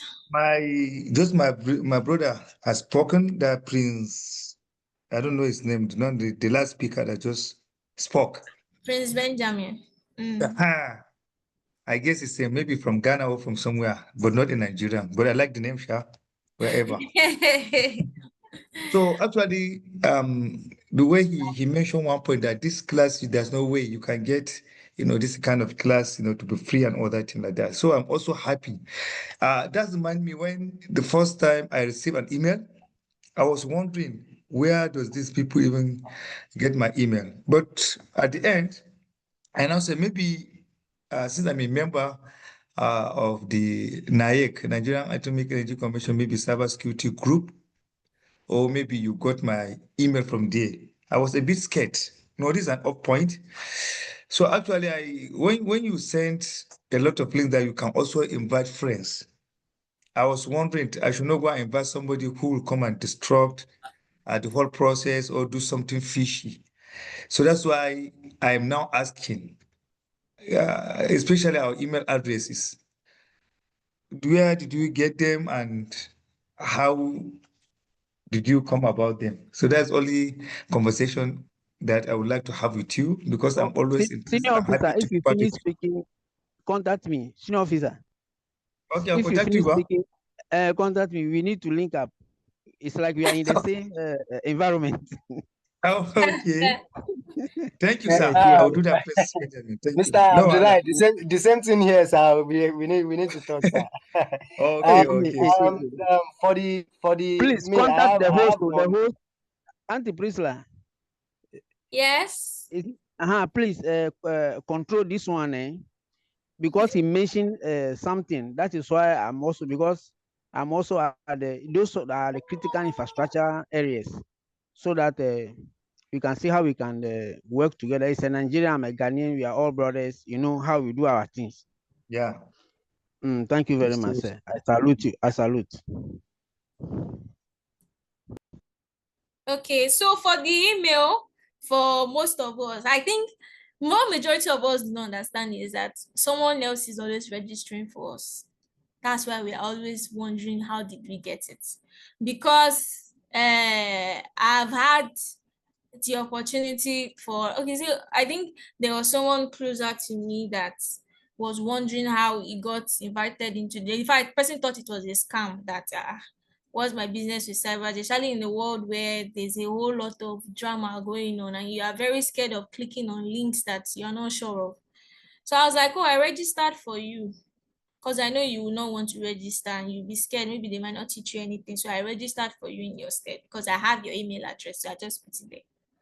So that's what, majority of the time, that's what happens. And all other times, maybe your organization where you work with. I know Mr. Yola now for like some universities is like in contact with some of the HODs in some universities. So what he just does is that he sends the he sends the, what's it called, the link to the school, and then they register for their students. So that's, don't worry, it's not as if you are going somewhere to pull out your email address. No, we don't do that here. So you can be rest assured. Thank you very much. I'm now satisfied with what you said. So thank you very much. Yeah. What of Hafiz? Is there around? Salis? So please, can I talk? Because I just want to appreciate, because based on the discussion on email and everything, I want to appreciate some, because I was on the platform CPN, Computer Professionals of Nigeria. That is where I saw the link being sent. So I just joined through that link, and I want to appreciate the person who posted the link that day, because it has been a blessing. Thank you so much. You're welcome. So all Thank you of us very are much. on CPN. We are all on CPN at this point. Okay. Congratulations to us all. Okay. Priscilla, sorry, what about grouping that you promised? What about the what? About group, is it in this class now they talk about one grouping, attached to one group? I don't know. Whether in the other, we have so much activities, so I don't know. Is it in this call? Grouping? So I'm maybe not aware maybe of it's not in this that. group. Maybe it's on the other program that I'm doing. Chicken. Too much I'm of doing a lot. Eh? too much of programming. Let's not No, get ourselves no, confused. this university, I'm working in the university. So we are Okay. doing this, they'll call you and say, oh, I'll go and do this. So, no Okay. Nigeria. They work you, but no pay. Uh, So that's why I'm confused. all right. So I think our break is already over. Let me just give us to like, let's give ourselves 3 more minutes. So once it's 1:10, we start sharp.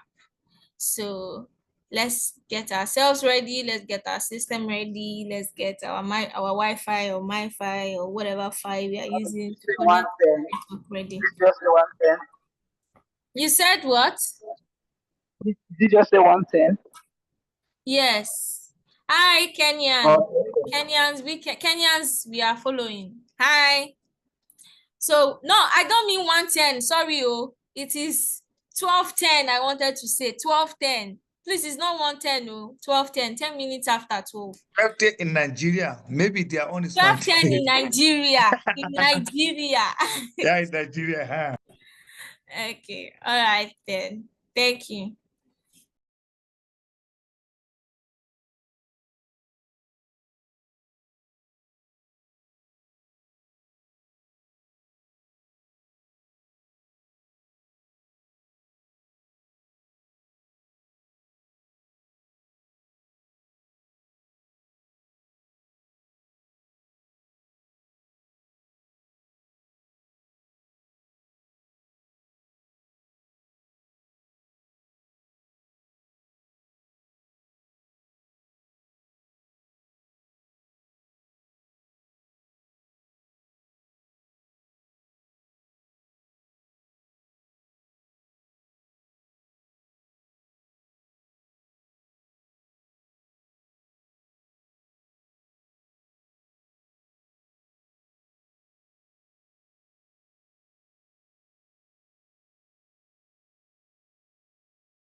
Okay. This is 2 minutes. 2 minutes past the time we said we'll convert back on the call. So this is 12 minutes after 12 p.m. Nigerian time. Kindly confirm if you can hear me, please. We're waiting. Yes, All we right. can hear Yes, you. we can hear you. So thank you so much for going on that short break. I hope we stretched our legs. We've gotten our gadgets ready. Thank you so much for the thumbs up, Abosede. I can see that. And thanks so much for the thumbs up, Abdulai. So before we commence, I want to ask, Mr. Brandon, are you on the call, please? Can you hear us, sir?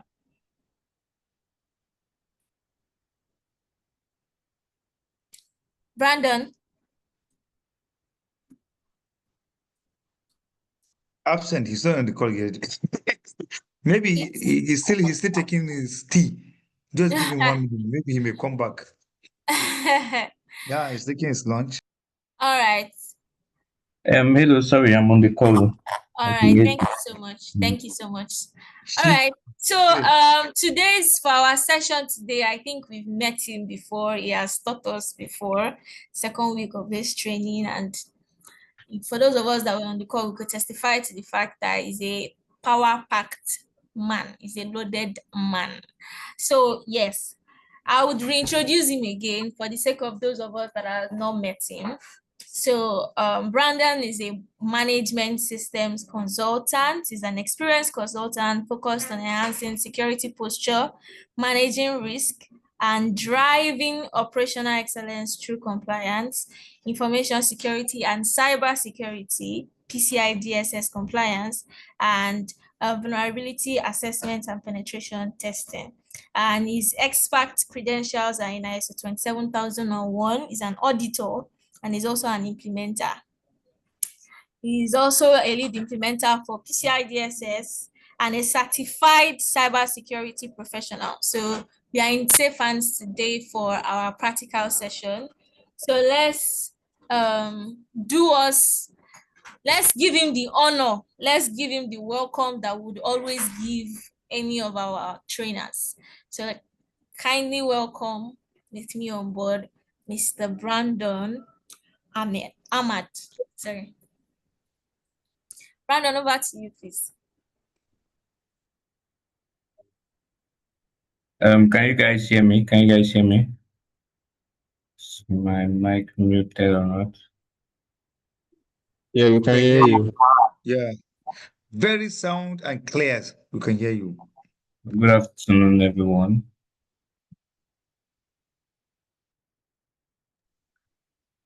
Why is the class quiet? Good afternoon, everyone. Good afternoon, everyone. Good afternoon. How are you? Good afternoon. Good afternoon. Good afternoon, sir. We are hearing you loud and clear, sir. Good afternoon. You're welcome, sir. You're welcome to the board. Yeah, thank you very much. So before we start, I don't know, can we have a recap of what we did last week? Can someone tell us what we did last week, practicals? Can someone remind us?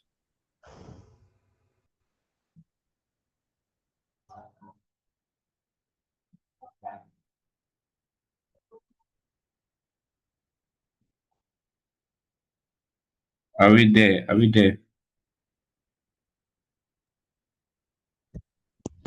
If any student cannot give any update from previous session and they fill attendance form and they were laughing at other people, they should revisit them. Yeah, you're right. You're totally right. This guy.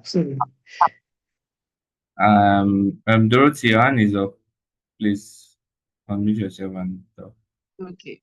So last week we created the Azure platform with Microsoft. So we were taught the process on how to create it. And also, I think Engineer Emmanuel was the one having the platform. When we finished logging in, he gave access to the lecturer on board. So he became like it was a role base. He gave him a role to play. So he restricted his role.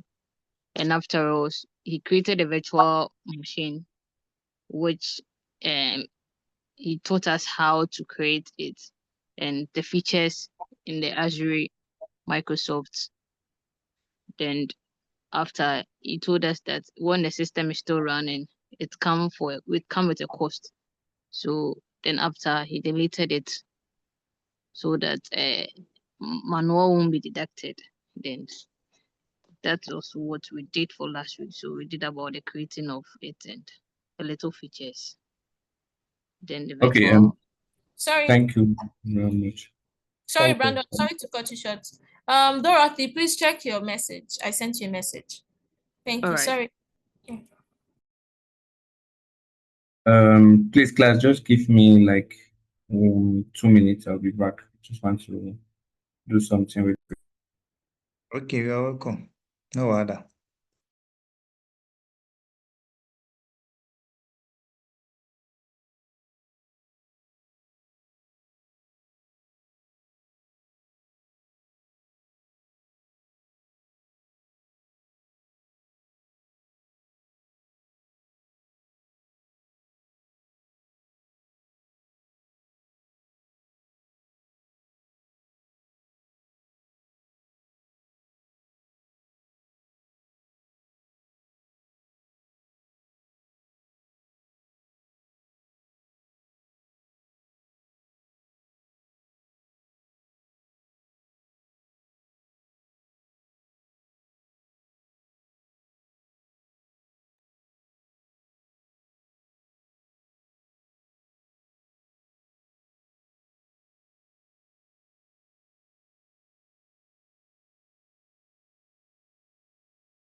Okay, thank you very much, Dorothy, for that great explanation. Okay, so I would like to find out how many of us were able to successfully, over the week, were able to successfully create our Azure accounts. Actually, I've started when I revisit the video. So, but I'm afraid because I get to a point where they ask me to, you know, provide Use your my card. Mm. yeah, this booker, sir. I started creating maybe a free, but I reached a point where they requested that I should provide my ATM number, which they're not going to withdraw until I give them the consent. But I'm afraid. So from there, I just stopped. I'm just stopped because I've started. So once I reach that Okay. place, I say, "Kai, let me not just provide for now, so that maybe if they withdraw it, I may be ransom, we don't have money and all that. And that's why I sit on. But everything is perfect, well cleared, explanation, and good to go. So that's honestly that what I did. Okay, so then to clear that up, they won't charge you anything. As long as you keep on using the free resources, they won't Okay. charge you. That's why we are signing up with the free tier, so they won't Okay. charge you. Okay. The only reason is it's a business model. Is so that Yeah. it will be easy if you use a paid resources, they can easily deduct it from your card without Okay. having to make you put in your card details again. So as long as you keep using free resources, they won't deduct anything from your card. Okay. Okay. Thank you. So you should not be afraid of that. Thank Or you, sir. what you can also do is you can trick them by going and creating a card and putting no money inside and using it. So Okay. Okay. Okay. Thank you. I will do that. Thank you, sir. please don't say I'm the one taught you that. Oh, okay. Thank you, Uh, sir. yeah, so please, there any other person who was able to do Hello, that? sir. Yes. Yeah, I did it, but they deducted and they later reversed. Yeah, They yeah. So deducted they $1 and they later reversed it. So if Okay. he said no account, I'm not sure it will work for him. Well, normally they don't deduct. I think it's I don't well, it depends on the country because I don't believe in Nigeria they Okay. deduct. The country and your bank, that's maybe why they'll deduct and refund. For example, I did use my UBA Mastercard. They didn't deduct on mine at all. So it depends. They do it if maybe they're unable to verify your account automatically, then they will do that withdrawal then. But I believe for everyone in Nigeria who does that with a card should go without any deduction.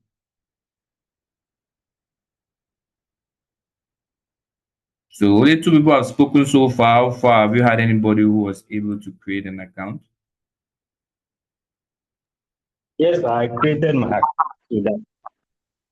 Okay. What Mr. Ezekiel, were you deducted anything? Of course, I was deducted $1 from my account and it was refunded. $100? One USD, $1. Okay, okay, $1, $1. Okay, and you were refunded. Okay, okay, okay. Anyone else? Anyone else? Anyone else? Okay, I see Simon used a student account. Yes, that's also another way to go. Uh, I believe we're a lot on this call, so I really would like us to. It's 7 people, so please talk or let's know at least the amount of people on this call that were able to have done progress. So you see, normally this call is practical based. Today I'm hoping not to touch my system. I want you guys to run me through what you have learned. So that's why I'm encouraging you guys to talk. I want you guys you are I'm going to you guys are going to share your screen. We want to I want to see you guys at work because we cannot keep doing this and people still come back without having had an opportunity to take us through. So I don't know how many of us here are on our systems currently. How many of us are on our laptops? I'm Sir, on you my say laptop, what? sir. You say what, I'm sir? asking how many of us are on our laptops. How many of us are currently on our laptops? Okay, Um, actually, I'm using my laptop. I'm using my laptop too, sir. But I Okay. have a question. I have a question, sir, because we used my own system for practical last week to create Okay. the Azure accounts. But I saw something like because we created I saw subscription. Azure subscription one has a remaining credit of $199.95. So Yeah, the yeah, yeah. instructor told us that they're going to give us like 200 Yes, for uh, when you create a free tier, yes. okay, so because of the virtual machine we created last week, maybe that was the reason they deducted $1. I didn't know, but that's what I have currently on the system. Okay, okay. So Yeah, so yep, that's all right. It's as long as it's free. Please ensure that you are monitoring that credit very, yeah, because as soon as the credit gets finished, they're going straight into your account. okay, okay, and Yes. it doesn't have any expiry date, right? I can use it to. I think it's 3 months. I don't think it's still two. I think it's 3 months. Free tier is 3 months.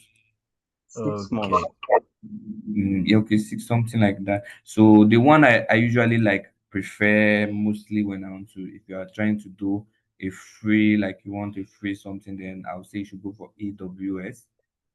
yes, AWS, yes, the sign up process is very similar. They also ask for your card, but they have their free tier that it's a year, okay, which therefore means you can spin up your virtual machine with the free server resources for up to a year and they won't charge you. AWS is now 6 months too. Yeah? AWS is now 6 months also. Yeah, it has gone to I'm surprised. So mine is still up to I think I've already exceeded 6 months on mine. Already exceeded more than 6 months on mine and well, they haven't charged me yet. So let's wait and see. So yeah, so that's it, and I think with AWS is a lot more easier. But anyway, let's not go away from the topic. So, Mr. Emmanuel, I'll be hoping for you to do us a demo. Mr. Ezekiel, I hope you have your system. Yes. Great, that's good. Who would like to start? Just like run us through. I want to, if you are able to create an AWS account, take us through what you've learned, how to do the user roles and all of that. Remember, the aim of this is to ensure that we have an understanding of what we are doing. This very little skill could help you in an interview, because I don't know if there are software developers here, but usually most of the times they will ask you questions like, can you deploy, can you host a software, do you have an idea of cloud service providers?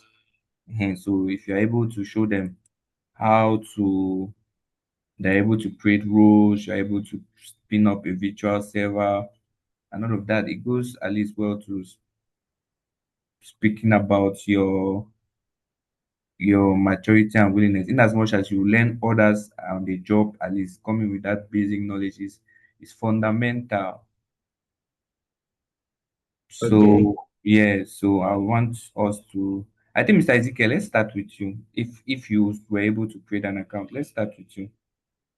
I was able to create an account. Actually, I needed buckets, an S3 buckets to run some applications. So that was what led me there. And I think it happened on Monday after our class.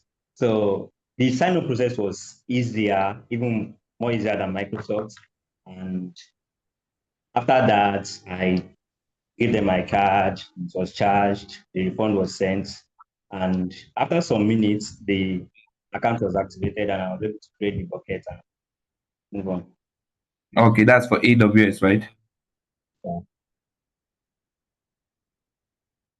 That's for AWS, but I think all of them have the same concept and all of that. Um, all of them have the same concepts around security, user role management, and all of that. All of them have the same concepts. So you could take us, if you are this, or I don't know if you guys would like, if you still have some confusions, I could run us through it again. But I would really appreciate if you guys were the ones who took the lead for today's class. Maybe I should just try one or two things here because okay, can I share my screen now? So Yes, please share your screen. okay, on it, sir.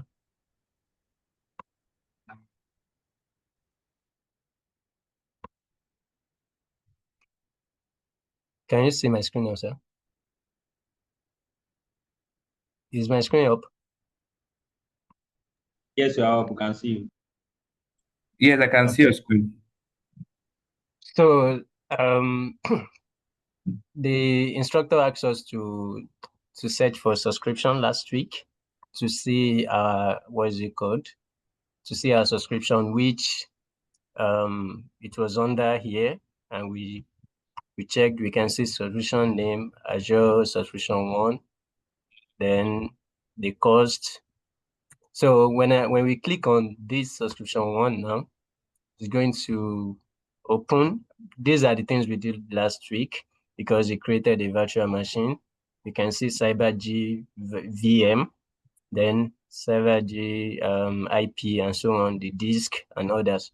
So we were able to delete it immediately we finished the practical. So I believe that is the reason we were not charged much.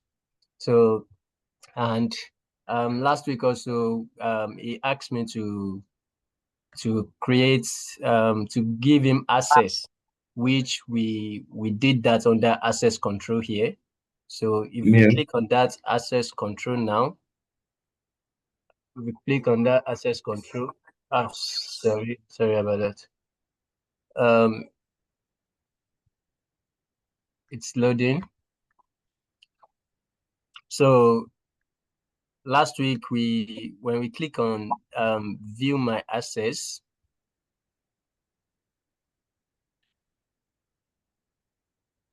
Still loading.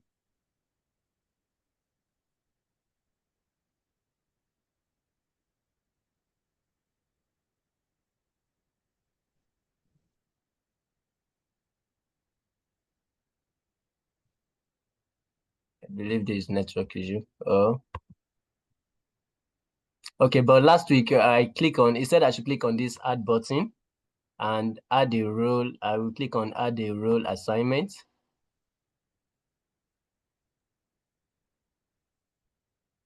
Sorry, but okay, it's Azuri. It's okay.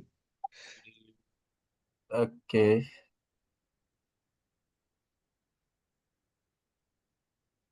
So sorry, why is loading? This role assignment, it means you are given access based on role. I don't know. We like we are assigning a role to someone. Okay, role-based analysis, role-based access control. What? Yes. Okay. So, but I didn't know. Maybe okay. The issue here is network. I believe so.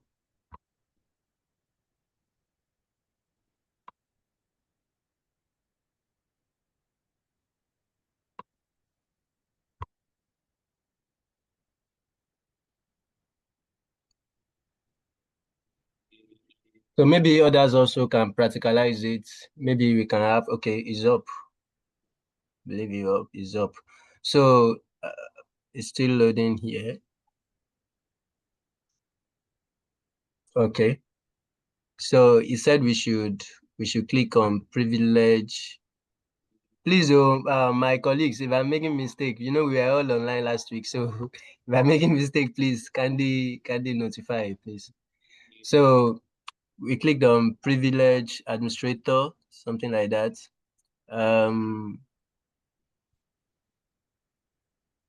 Said I should privilege administrator. Okay, I think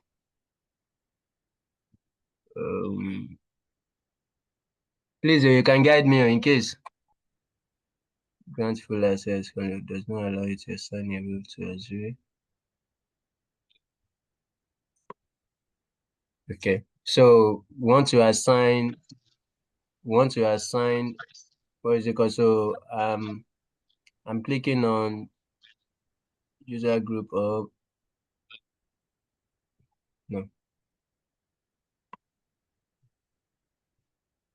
Okay. So last week we created what is it called? An account here. So which is Femi at the company's name. So, but I think we need to start from the beginning.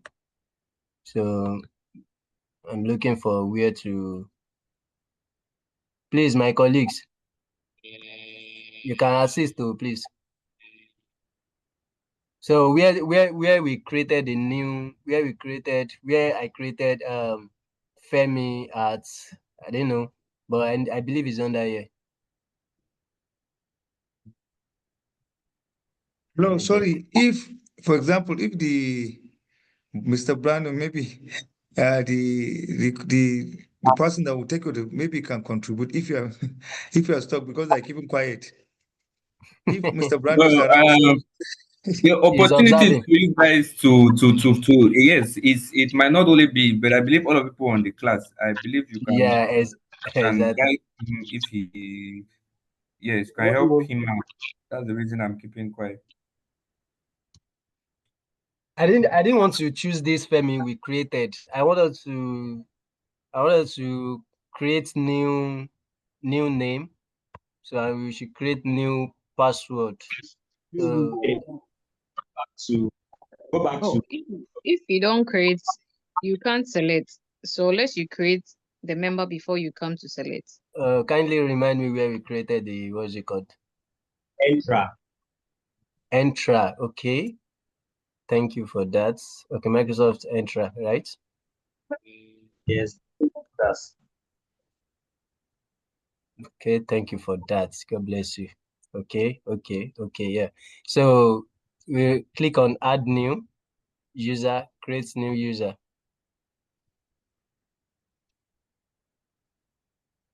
Okay. So someone should give us a name. ASB, Kar. ASB for real. ASB for real. ASB for real. For real. Yeah, ASB for real. ASB for real. Okay. Okay. So then the display name, I didn't think the display name ASB. Yeah. Then ASB. the system, the instructor said if we enable this auto-generate password, it's going to generate a password for us automatically. But we have to copy this password and save it somewhere else. But if we don't want, we want to assign our own password. So I use Google Password Manager. That is the reason it did the autofill. But you can input your own personal password and you must remember the password. So I enabled the auto generate. You can see that it generated a password which I copied. Then I'll click on, okay, I believe, is it review and create or next? Let me. Review and create. Next. You can review if you want to review your entries. If there's any place you want to adjust, you can review that. But if you want Okay. to, you are okay with it, you can go to next. Just click on next property. First name. No, I didn't think we just reviewed and create last week. So we didn't get to this point of inputting assuming we are working in an organization, probably the first name, the organization, job role, etc, employee ID. I think these are the areas we can do that. So let's go back to previous and click on I think you review. also have to check the assignment. You said? You can Okay, check the assignment. Yes. Okay. Add row.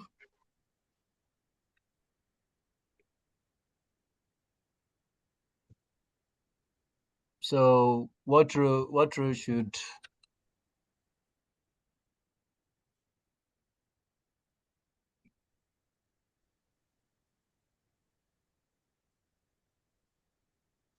because here the role we give to the person will be just like our instructor taught us earlier, that role based the role we assign to the user will be limited to that particular role. So what role should we pick? Because we have we have hundreds or thousands of these here. So I didn't want us to choose a role whereby we won't be able to Team leader. Just pick the first one. You said? Pick the first one. Okay, which is AI administrator. Select. So we are going to review and create. So let us copy this. I will drop it on the chat. What is it called now? Sorry.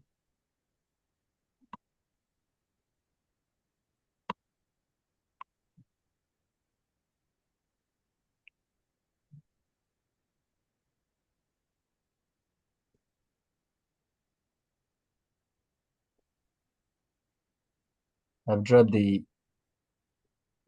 okay. I want to drop the password also.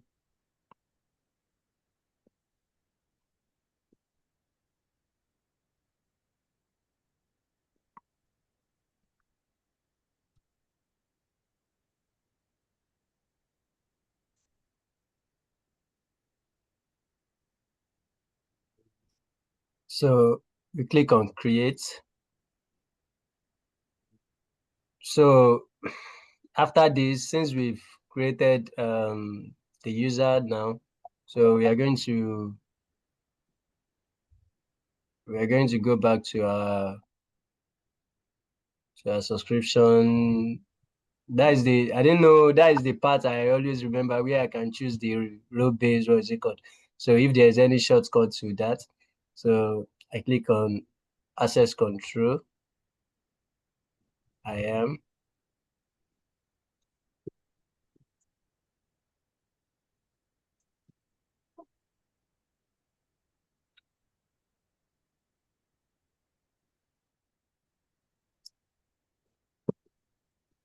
So Click on add role assignment.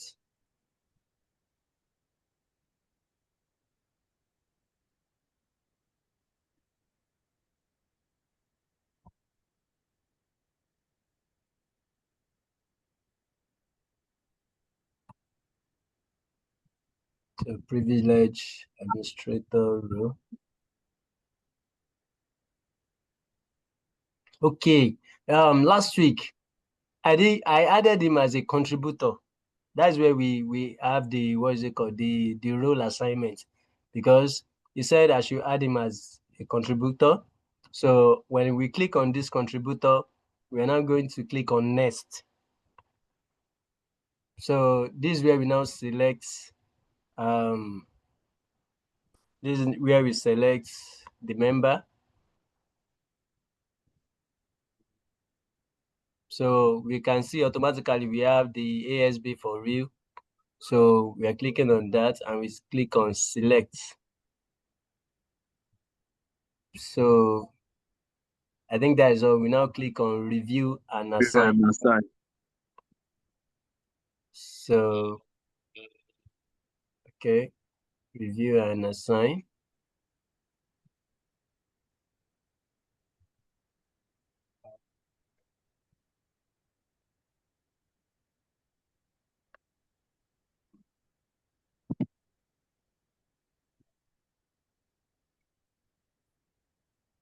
So let us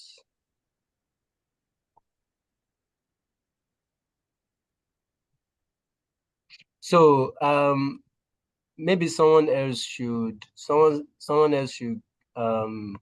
log in through the email and the password I drop on the chat. So the person can now share his screen, then take it up from there. So anything our instructor, sir. No, I would like somebody, yes, I would like exactly, that was my next question. I want somebody to log in through what he do, this thing he just created. Somebody who can share his screen to log into the access he just created. So I want you to start from the beginning, like when you go to the page, so that we can see the whole process. I want us to understand exactly how the security features that are even embedded by cloud security platform. So I don't know who will be doing that for us. Who will be presenting his screen next? I'm stopping my screen now. Okay, I've stopped sharing.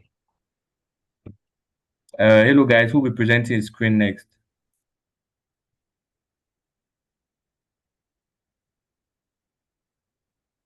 Are we here? We are here, sir. So who is presenting his screen here now? He has done the most. He has done a lot. Who is taking over to show us, or are we saying that even just signing into a platform is above us?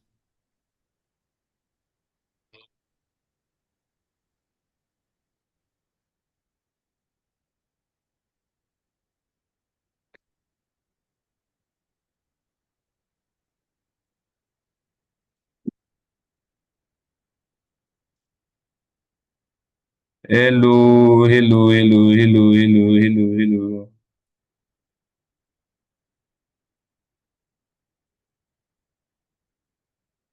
Should I assume that what we are saying is that none of us here can sign in? None of us here can sign into a It's platform. not. I would have loved to share my screen, but I'm actually watching this on my tablet and I'm using my computer for this thing. I don't have Zoom installed on my PC. Yeah, Mr. Ezekiel, you're not the only one. I believe that 80 other people on this call. If you move Mr. Emmanuel, that 80 of us being on this. Mr. Branos, sorry, I could have done the same thing too, but just similarly to my laptop is having issue. I couldn't. But only In I've been fact, following up. I'd love to let do that. me tell, if people don't do it, I'll go. Let me tell these people to remove this attendance sheet. We assume that no class Wait, held, nobody attended. let me. Okay, if maybe we can do something like this, maybe if we have more things to do, like I'm trying to set up Zoom on my PC now, like maybe in next 10-20 minutes. If we have Well, some other things. you don't need to install Zoom on your system. You could just use the paste the link on your browser. and use your browser. Okay, that's it, no Yes. problem. Okay, somebody's already sharing. Mr. Abdullah is. Yeah, so I told you I was able to create, this is how to get my free account, but I'm afraid to use my card number. Maybe so I can go ahead then. Okay, no. Wait first for now. Oh, Mr. Abdullah, you are from ABU. Yeah. Wow, that's nice. That's what are you studying? Actually, telecoms engineering. Telecoms engineering. Yeah, but I'm also doing some courses in cybersecurity, but I'm doing my master's, yeah. Okay, you're doing your master's. I finished my Telecom. master's, let me not lie. I finished last 2 years, I have started my PhD. Oh, okay, that's great, Mr. Abdullah. That's great. That's great, Mr. So Abdullah. you can see my screen right now. Yes. So So I was I able think for now you could skip this step. If you can open if you could open a new window and then follow the method, you could just follow the details that Mr. Emmanuel shared to log in. Okay. Yes. Okay, Do so you now have close this. an authenticator? Do you have an authenticator around you? Be it No. Google, Microsoft, or That's the problem, the only one. Yeah, he's saying correct. Okay. Mr. Abdullah, I'm also in ABU currently doing my master, so I think maybe we should talk more. Okay. Yes. Thank you Okay. very much. I'll do that. No problem. Thank you. So, but now you can see that I made an effort. Though last week Yes. I was, I'm still complaining. Last week I was unable to even fill the attendance, yeah. But I was in the class. But I used my handset. I didn't be the laptop is with me. I would have done it that day. But I was able to grasp all this concept last week. So thank you. I will Please, so will the attendance is currently on the chat box. Please just go and fill it so that you will not see you've missed. Okay, Yes. sir. I will do that. Yes, Thank please. you. Everyone should just go and fill it. So let's stop sharing. Yes, you can stop sharing. You can stop sharing. Thank you. You can stop sharing. Okay. Thank you. Maybe okay. Anyway, can anyone help us? Okay, since nobody wants to do it, Mr. Emmanuel, can you share it with me? Maybe I'll be the one to at least open it and show everyone. Since I'm noting it, I will note it when in the attendance. I'll cancel all attendance today, only for those who spoke during the practicals. I'll say these are the only people who were in my class. Yeah, the Thank God. rest. After I don't speak, thank God. Please, I'm trying to do the signing. Hello, I've also signed in though. Like I see, I think you cancel attendance. People are starting talking. So please don't cancel attendance. Don't cancel the week. Most of us can't share our screen. thank God. Me, I don't But share my probably screen. we're using our phone for the Zoom. So if you are in class system. and you don't speak, you don't attend the class. Me, thank God. I don't share my screen. Mr. Brandon, just let me be the watchdog. I'll watch them. Anybody who does this, I will send him out. Okay. Ezekiel, what's happening? I can see that. So if you are in class, you do not speak, they will not mark you. Your attendance is null and void. Yes, if you do not participate, not speak. If you do not participate, your attendance is null and Yeah, void. speaking. Yes. No, now, but we are in class already now. You are in class. This is not just the purpose of being in class. This is a training. We want to know that we are impacting knowledge. How do we impact knowledge if everybody is quiet? Like me, I'm in the class still at work at the same time. I understand that constraint. So you don't expect me, you don't expect me to do the listening and still do the talking at the same time and see attend to people again. Okay, Mr. Ayo, Joshua. Yes, sir. Joshua. So now you have spoken. So our consultant, our senior person in the NIST has heard you. You have spoken. Don't worry, just calm down. No problem, sir. So the whole purpose, what I just wanted us to do is, I think Sorry, all of us have seen I tried Mr. to sign in, Emmanuel.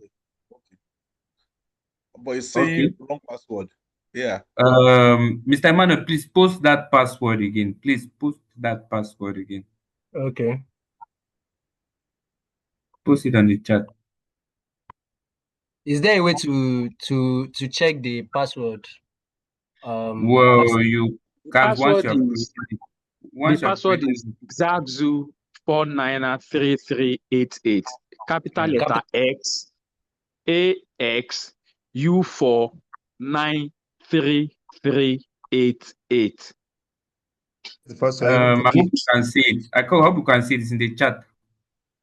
Yes, it is the design. We can see that. Okay, so I want one person. I think maybe it can also be because a lot of people are trying to do that. I want one person to share his screen and take us through the process of entering the password. I want to. It's a class sharing something.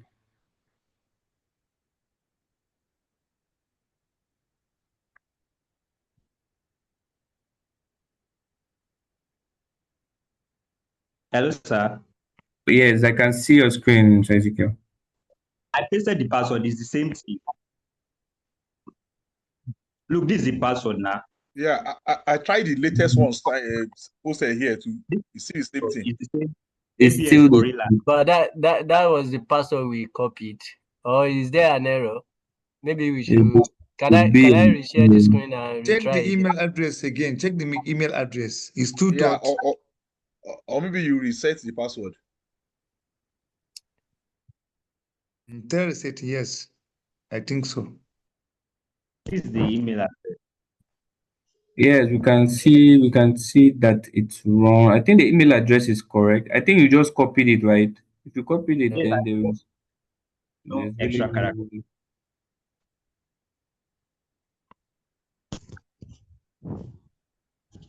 I think It could today also the consultant is an internal auditor from Ghana. uh, well, I'm also an auditor, so You see? yeah, But sir, yes. I'm trying to, maybe I should share my screen so others can also see because when I went under that ASB for real email, I saw something like reset password above. So Share your screen, share your screen. Okay.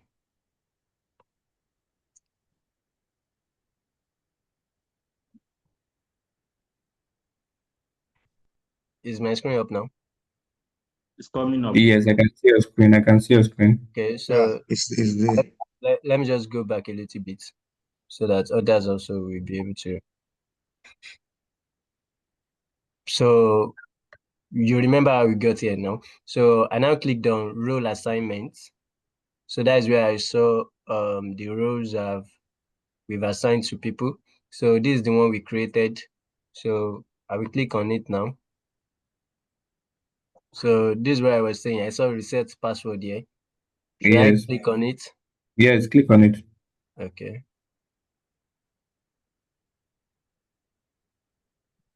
Reset password. Password has been reset. Okay. This is the temporary part. Okay.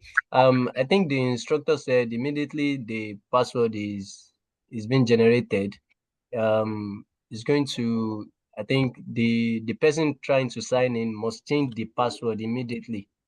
Well, it will prompt you to change it. So that's not that's why I wanted one person. I want only one person. Please, let's take note. Only one person should try to log in. I think the person, Mr. Ezekiel, please share your screen, try to log in. Please, no one else should try using the password. Just let Mr. Ezekiel do it because as he's able to share his screen. I've dropped the password on the platform. Okay.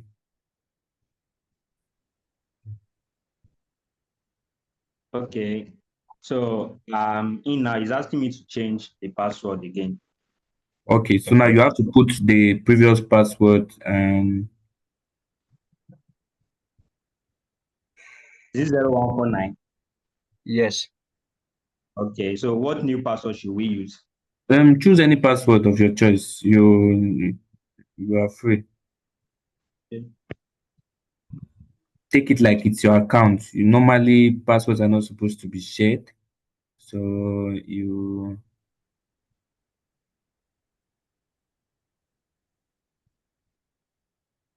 so these are the kind of things when you are into things like IT support and this kind well in even at a sales you these are the kind of things you see around login issues.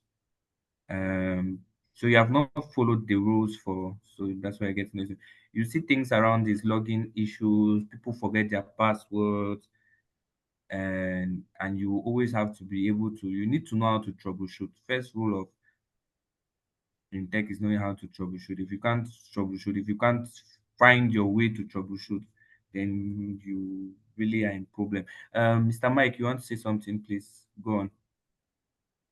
Thank you, sir. My question is, you said they should use the previous password. I don't know. Won't there be Previous an issue? password. Yeah, I did yes. not say we should use previous password, or I don't think I said we should use previous password. Okay, sir. So the fields he had on his screens had three things.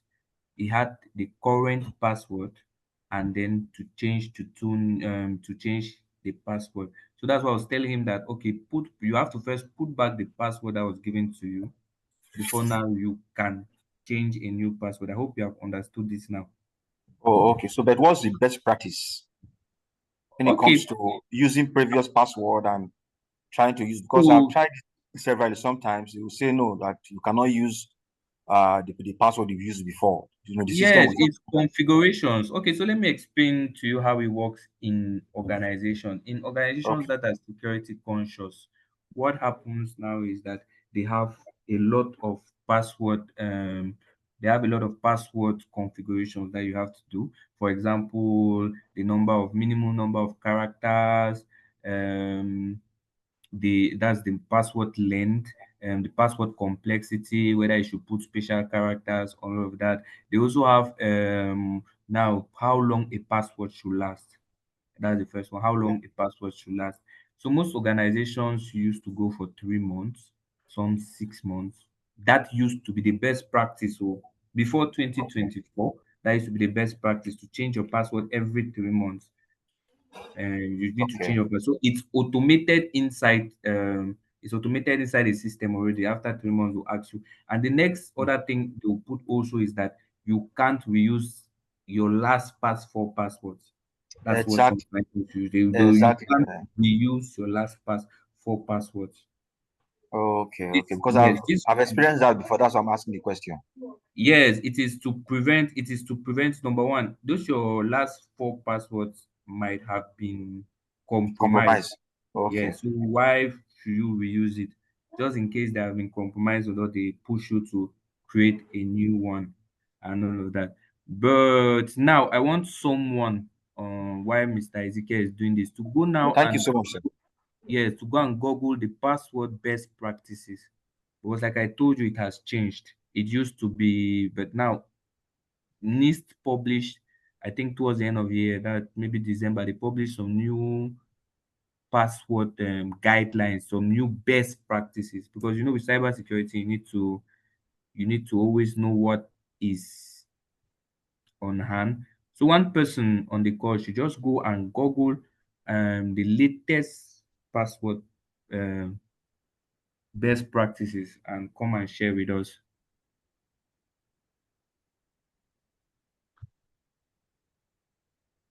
Is it let it? Okay.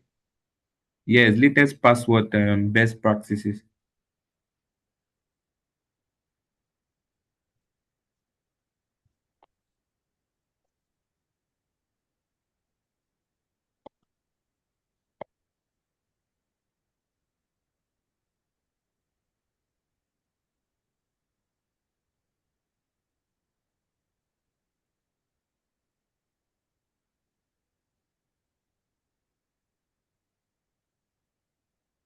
Okay.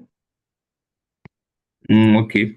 So you have been able now to sign in into his account and as a user. I hope everyone has seen the process. The reason why I wanted him to share his screen so that we can all see the process of setting up a user, because this is also something that if you haven't tried this, you won't understand how complicated it can be. You know, we keep showing things, but there are certain things that if you don't do on your own, you will never really understand it. Like for example, now how many of us have authenticators on our phones? How many of us I here do. have authentic? I Yeah, do. so you see, yeah, others might not have because they don't. So, and when they'll come to that place now, they'll be like, what is an authenticator? What is okay, for example, now, okay, this one now was requiring a Microsoft authenticator. But the truth is, you don't need only a Microsoft authenticator. Even me, if I had my Google, if I was the one doing it, I would have used Google Authenticator, and it would have still opened the place. Because but if you don't understand what an authenticator is, you when you see the Microsoft authenticator, you'll be like, I must use Microsoft. This is the reason why I could not do it. Meanwhile, any authenticator will serve for that purpose. So I really, really encourage you guys to, like, let's practice this. Let's not do it for to keep it in our heads. Practice this as much as possible. Okay, Mr. Kayode is sharing something about password policies. I don't know if you can all see the chat. Let me see what he has posted.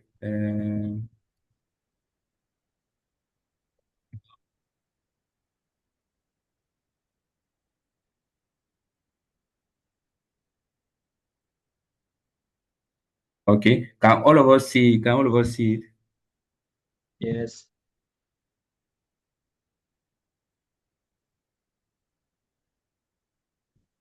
Okay, so now what I wanted us to particularly note, the reason why I said we should come to see the latest best practice. So before 2024, the best practice, like I said, was to change your password every 3 months. Every 3 months. That's what organization use. That is the best practice. Change your passwords every 3 months, right? But now in 2025, they're telling us that this is no longer something you need to do. Do you understand? Because the more a user has to change the password, the more you get tired of setting new passwords. So you start setting weaker passwords that are easy to remember, and all of this, and then you weaken your own security. I don't know if we all get the idea. Yes, I, I sir. I hope Yes, sir. we see the finish, yes, we see the movement, and yes, so it's also our responsibilities to move towards the best practices. Always goes to compare passwords against known passwords and compromise the to know if passwords have been compromised. Always good to go, and because I think there are websites where you can check breached passwords and all of those kind of things. Then the next thing is remove hints and security questions. I don't know how many of us here I think there are a lot of older generation, but I think when in those days when you were creating a Gmail account, a Yahoo account, they used to always ask you for a hint question. What is the name of your mother? Which school did you go to? And all of those. I don't know who are those who remember those questions. Yes, sir, I do. I do. Yeah, yeah. So They will ask you the first make of your car, the color of your car, and all those exactly stuff. those hints Your or those kind of things. Or sometimes child, childhood hero, your school, all those blah blah blah blah blah. yes, also there's still some applications now that you well, let's say when you reach the password field, they'll give you a hint, the name of your this, the name of your that. And now the best practice they're telling us is take away these hints because and security questions, because let's take for example now there's a lot of social engineering going on. There is a lot of social engineering going on out there. So the person now comes, I want to hack, maybe let's say Mr. Jamie, and I come closer to him. I found that I just start, we meet, I go and meet him somewhere, maybe public. We just engage in a simple discussion. I start saying, what's your mother? How's your mother? What's her name? What's your dad? What's her name? Those look like harmless questions, right? What's my mother? My mother's name is quite public. It's everywhere. If you go and search, maybe you might know who is my mother. Even online, sometimes you are able to find people's mother. If I go to your Facebook, I might be able to see your mother's account linked close to yours. I might see a picture of you or your mom, and I'm able to track your mother's account. So now, if I come now to your email and I see a hint, my mother's name, after I've done all this research, does that not make it easy for me to get your details? So you see, it makes it very, very, very easy for all of that. So, like I said, I wanted us to practice. I really wanted this session to be all about us. I was hoping we'll have more people who are able to run us through this, so that we can be able to see this live, to test this, to be able to test our skills, our knowledge, so that we don't just assume. Because we can view this video 100 times and think we know, until they give you an Azure website, then you start panicking. Yeah, Mr. Mike. Yeah, I think, sir, from my experience too, a lot of people Yeah. are very skeptical when it comes to keying in their data online. With what we've had so far, especially in this class. So, now that you mentioned that somebody use a student account, or maybe if it's AWS, that is easier without requiring those steps. I don't know if that could help as well, because a lot of people are taken aback because nobody want to throw away small change when we say don't keep now. That So that is yeah, Mr. Mike, like I said all the main platforms, cloud security providers platforms, will require you to use your card, AWS inclusive. AWS is just more, is easier than Microsoft, in the way that sometimes when Microsoft, you might have problem with your card, you will not have it on AWS. AWS is more global, it's faster for both the verification and yes, all of that. But almost all, like all real, let's say top three, top four require this. If you like, you go even to Google Cloud Provider. If you want to create an account, be it free or what, they'll ask you for your card details. It's something you must put in. Now, I can get your fear, but what I'll tell you about this is that these platforms, I believe they have better security practices than even you yourself, right? And so you should, well, I'm not asking you to totally rest assured, but you should know that they are able to, how can I say that, they're more secure. They are able to protect this information better. Then again, now for when it comes to things like cat data, for example, who here has heard of masking, what they call masking? Who here knows what they call masking? I believe every one of us here has seen masking. Maybe we probably don't understand that it's masking, but it's masking. Who here has heard of masking? well, I've heard it. When if you are configuring the microtik, or so, if you are equally using what's it called again now, uh It's the call like center. hiding something Yes, behind. the call center, you can mask a number or something. Okay, Uh, so okay, yes, that's the concept. So masking is about hiding details exactly, of, yes. yes, masking is about hiding details. Like I said, everyone here has come across this, and the reason why I said this is that, if let's take for example, if we have OPay users here, go to OPay and go and look at a transaction that you did, and you see that under your own name, under your account, you see that they will have put only some, either the first 3 digits and the last 3 digits, then what is in between has been hidden. What is in between has been hidden. This is called masking.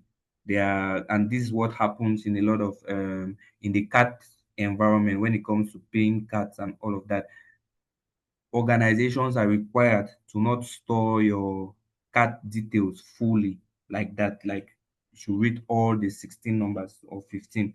They are required to hide this number, like leave maybe only the last four. Yes, the first three and the last four, and then they hide the rest. So that this now makes it, the reason for this last four and this is that they have the specific use and they are not really like specific to the person, but those ones in the middle are what really separate your card or makes your card unique, and that is what is hidden from the rest of the world. So that is why I can tell you that most of the time, that's why I tell you that their security practices are the best. Okay, let's also look at a very simple thing. Take, for example, password. How do you know that your password is safe when you are, how do you know that, let's say if I am the person behind, I'm the database person behind an application you are using, right? How do you know your password is safe from me? Okay. How do you know if you have put John 123, I'm able to see John 123? I'm not able to see John 123. Abdullah, I wanted to say something. No, okay, continue. No, I'm okay. You have Okay, already said it. yes, how do you know the person is not able to see John 123? So what happens now in this case is what they call hashing. But this is used particularly for password. What happens in this case is what they call hashing. So what is stored in a database in the password field is not, for example, if you put Abdullah 123, it's not Abdullah 123 that is stored. I don't know if you know what if what I mean. Yes, What I is stored hash in hash function. Yes, so what is stored now instead of Abdullah 123, what is stored is a hash of Abdullah 123. And the way hashes work is that hashes is a one-way something. You cannot use a hash to regenerate the password. No, you cannot use a hash to regenerate a password. Hashes also are unique, very unique. They are not two hashes with the same algorithm. So those are the key concepts. So you cannot regenerate something from its hash. You cannot. It's impossible. So what happens Okay. is that a hash is stored in the database. So this is what the database person sees. He sees but a hash of your password. Okay. But Hello, when sir. yes, Sir, yeah, Mr. Abdullah, I'm please. with you. I just it's now that thank you. Actually, I was since when I was following, I was trying to see how I can get rid of that Azure. So I tried to open my own and I saw Macro One Google authentication. So through my laptop, I tried to install it through, Google Play. So when I check my phone, I automatically, see it, they're already installed. Yes. So, and it prompted me that allow authenticator to send you notification, and I press allow. So in general, what is the use of that authenticator? Okay. Have you heard of a two-factor authentication? I'm sure you have heard of what they call Yes, I know two-factor authentication, sir. Somebody can MFA. send, then you now use that. Yeah. Yes. Exactly. So an authenticator is a two-factor authenticator. What means is that, for example, authenticators are the best because it's an automated process. If you, let's say you are using maybe your bank to do something and you receive an OTP, right? You see, if you want a new OTP, you have to go and click back again and all of that to receive a new OTP. But now with an Yeah. authenticator now, it changes like every minute. That 6 digit changes every minute. So Okay. yes, it is an automated process for getting these OTPs to verify, for example, that I am who I am. So for example, now if you have my password and my email to my account, Yeah. if you don't have the authenticator, you cannot get into my account. Okay. Yes, and you cannot install the authenticator when you are trying to get in. It will not work because I already installed the authenticator. The authenticator is on my phone. So after even putting my email address and all that, you still need my authenticator. Okay. So for example, if I want to send you a mail using your Yes. email address, and Yes. I maybe type your email address, wanted to send you something. So that Yes. authenticator can now help you to authenticate whether it is from legitimate person or something like that. No, that's not an authenticator. Okay. Now Okay. that one is different. They are tools used to protect email addresses to detect this sorts of phishing scams and all of that. They are Okay. specialized tools for that. Okay.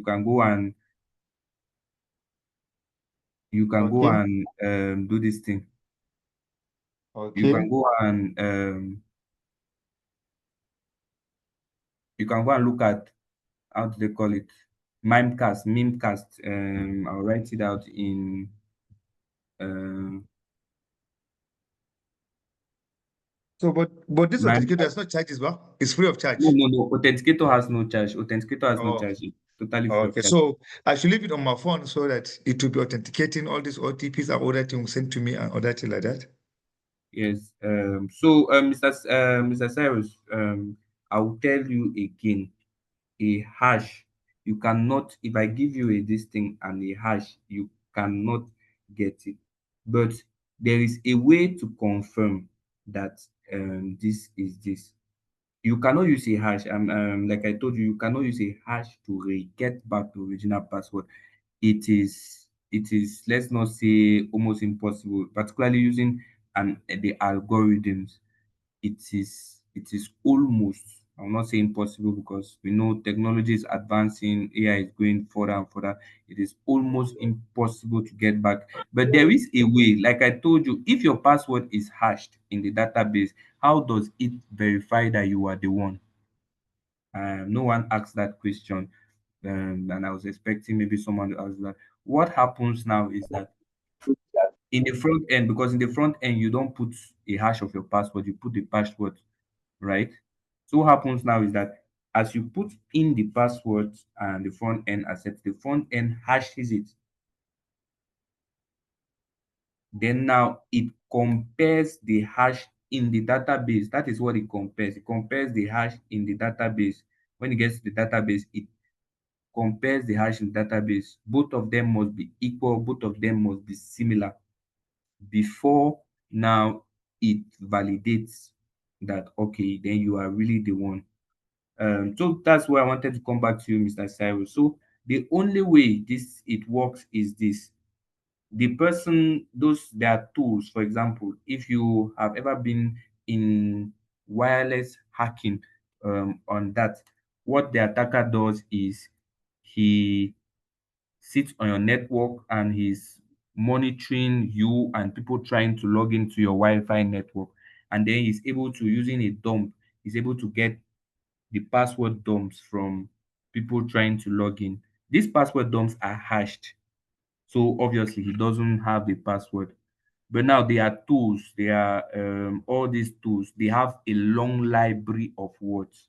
So if you are using a password that is close to a word that can be easily, that has previously been breached, what these tools do now is they take all these their long lists. They, what, in fact, they can have about millions and billions of password combinations. They take those things now, they hash them, and then they start comparing, they start equating them. Is this hash equals to this? Is this hash equals to this? Is this hash equals to this? Is this hash equals to this? Then it's when it matches now.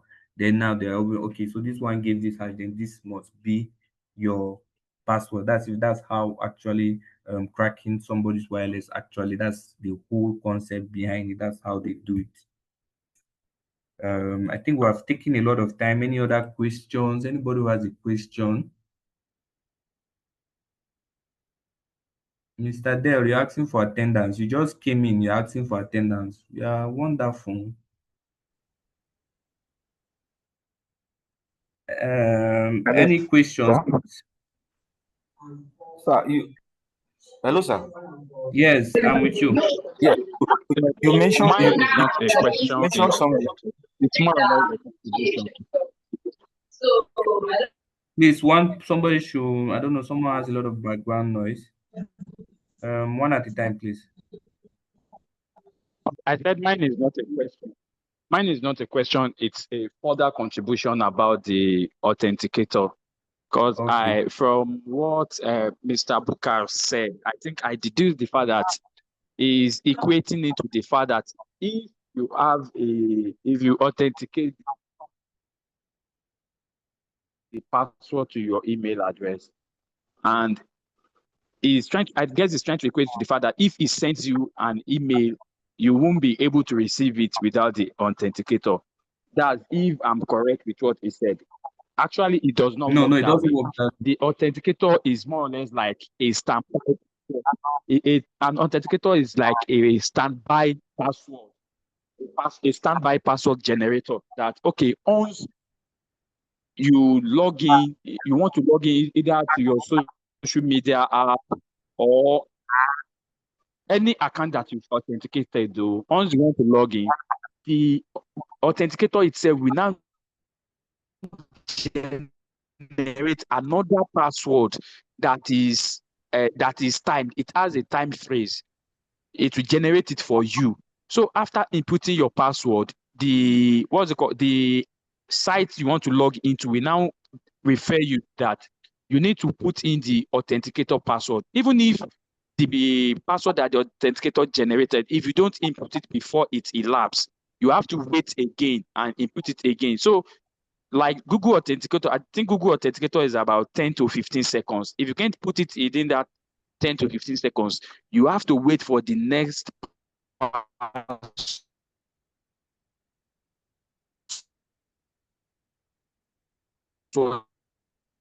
that is going to generate for you. So a Google, an authenticator generates a new password for you to log in. So even if someone have the email and your password, the person will not be able to log in into your account until you provide the authenticator code that has been generated by your authenticator. And even if you give the person the authenticator code and the person is slow in putting it into the database of the platform that is requesting for the password, it won't still log in, because by the time it's trying to equate it with what is available on the authenticator, it must have different, because the time has lapsed, and with that, it won't be able to log in again. So that's just my question, sir. Thank you, Mr. Ifeoluwa. Let's answer some questions. Yes, Mike, please. Let's be sharp. So mine is based on this hardware authenticator that generates token. So I don't know if you can just throw more light on that, sir. What hardware that generate tokens? Yes, yeah. Sometimes you go to the bank. Yes. Okay. Go ahead. Yeah, yes. Okay, like tokens from banks. Yes. Thank Yes. you, Mr. So it's kind of the same. It's kind of the same process, both with tokens and both with bank tokens, physical tokens, and authenticators. They all work on the same basic process. It's just that a token is, like you said, it's not an app. It's just on this thing and you get it. And then a token can be more personalized for your organization. The codes generated can be personalized for your organization. For example, now Google Authenticator can be connected to any account you bid Microsoft, any service you want. You understand? But these tokens are usually configured and specialized for organizations in particular. But it's all works on the same process. It's connected to your network, and each time you log in, it generates it could be 4, it could be 6, it could be 8, and it just pops up on your screen. it is and you get it. And yeah, so it's virtually the same concept. There's actually no, just that with at least with how can I say, the hardware on, you don't need to open an app or go somewhere. As soon as you are doing it, you see it on your small screen, just the token, and you put it to where you're going. Yeah, Mr. Abdullah. Sir, thank you very much once more. So, what you mean in nutshell that the authenticator is attached to a particular email address, or it is general for all your emails being accessed using that No, same no, no. thing? It is attached to the application, not even your email address. Attached Oh, to okay. the application. So, for Okay, even example, if you are using it, yeah, if you are using it for Gmail, you will have a specific this thing. If you go to if you use the Google Authenticator, you see even that you can add like as many applications as you want. If you are using for Gmail, there will be a specific token that will be generated on time for Gmail. If you are okay, using another Facebook, another token will be generated for it.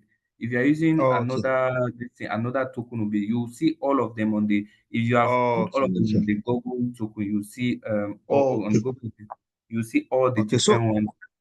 okay, so maybe this one is just for that Azure. Yes, so this one there is given is only for Azure. It work only on Uh-huh.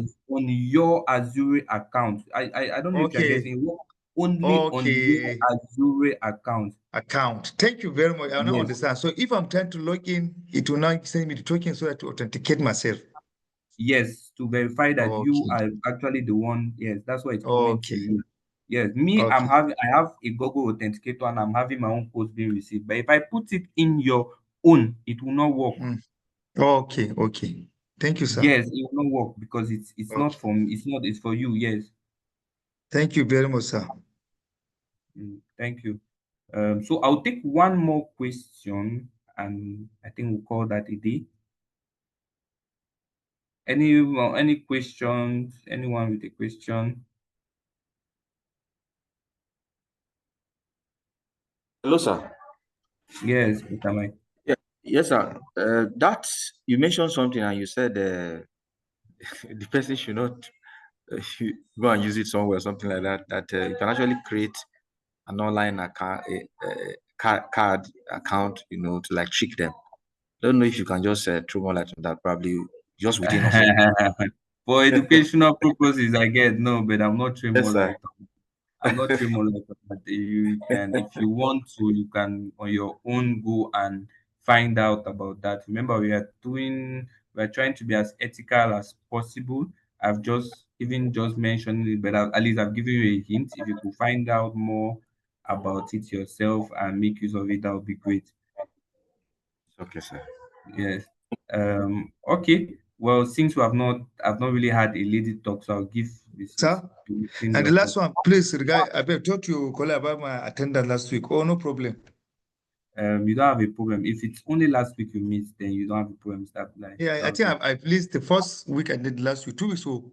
Okay, no, that you don't have a problem. Well, they were doing. I don't think though you need to have all attendance, but you need to have majority, maybe like Okay, 80%. Yes, and if you okay, have 80%, then you're good. Yes. okay. Hello. Hello, Please, sir. I'm giving the floor to Blessing. Please, let's leave. All right. Let's hear one woman. Let's hear one lady talk for us. Yeah, Blessing. What's your question? Thank you for the opportunity. Good afternoon. Good Thanks afternoon. for today. And I want to apologize for what happened at the beginning of your time, at the beginning of your class rather. Actually, the Azure of a thing, I tried to log in last week, but where I was when the lecture started, the network was not good. Though I don't have excuse because I didn't later practice it after I left the place. But I dropped it at the chat box that I'm going to practice it this week that we are entering that. If I'm encountering any challenge, can I DM you to drop any question or that one is a gunner? No, no, you can always. I think we are all on the. I'm also on the CyberG platform. You can always reach out. You can always drop your questions. You can drop them both to me personally or on the platform. and I will always come back to reply. All right. Thank you, sir. Okay, Mr. Sorry, sir. Cyrus. Is it Azure or Ajo? Because I've heard some people call it Ajo, some say Well, Azure. Please. pronunciation, it's not a pronunciation class, so anyhow you want to call it, Azure, Azure, what Azo. you, yes, so I know what we are talking about. yes, as long as you understand what we're talking about. Okay, so Mr. Cyrus, your question about if I have your hash. So let's take for example now, you want to log into your Facebook account. Facebook does not accept a hash. Does Facebook accept a hash? So if I have your hash, even if I have the hash, how can that help me log into your Facebook account? It can't, because Facebook doesn't accept hashes. Facebook wants you to put the password inside, then it will hash it itself. Facebook is not asking you to help it and hash. It will hash itself and compare to what is in its database. So having the hash will not help you. That's if having a hash of your password. Yeah, somebody was saying something. I said if you put the hash, like if you put the hash of your password, the algorithm is going to hash it again for you, and then it's not going to be correct. Thank you. That's it. I think that's even the best way to put it. It will rehash it again, so you still not get exactly. Yes, Mr. Cyrus.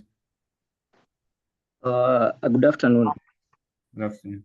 Okay, there's a place that I was, and I saw somebody using the pass the hash, tools, and then they use the hash to log in into somebody's account. That's why I'm asking, because I saw it with my own eyes. So it is pass the hash. They use the pass the hash the tools. Okay, so it depends now on it's. I don't think it will only be the hash. It depends on, how can I say, the configuration of the front end. For example, some websites are made vulnerable for certain reasons. So the only way a hash will work on your password is if I'm carrying that hash directly from the front end, then I'm going to go and compare it to what's in the database. That's the only way it will successful. But if the front end has a hashing mechanism already authorized on it, then there is no way if you put a hash in that field, in that password field, it will go and open. Now, there's what they call SQL injection, using some specific kinds of SQL to evade inside password field, to evade security these things, and then now go and compare it to it. If the person does that, if your website is not prevented against SQL injections or XSS attacks, then that is when the person now could, using all these special characters and all of that, to escape this and go and compare the hash directly to your database, what's in your database. But normally what happens is this: websites already, they are already configured to hash your password directly. That's secure. They are already configured to hash your password directly. So if you put a hash, it will rehash it and you get something else. And therefore your password will, yes. So thank you guys very much for your contributions. Thank you guys. Thank you, Mr. Ezekiel. Thank you, Mr. Emmanuel, for at least blessing us with your screens and participating actively on the class. Thank you for everyone who asked a question. I hope we have all gotten to learn something from today's class. I strongly recommend that we go and practice what we've learned, please. We are not learning, it's not I don't know how to put it. It's not, this is, we don't do the practicals for only seeing, it's for us to live better than we were, to learn something new.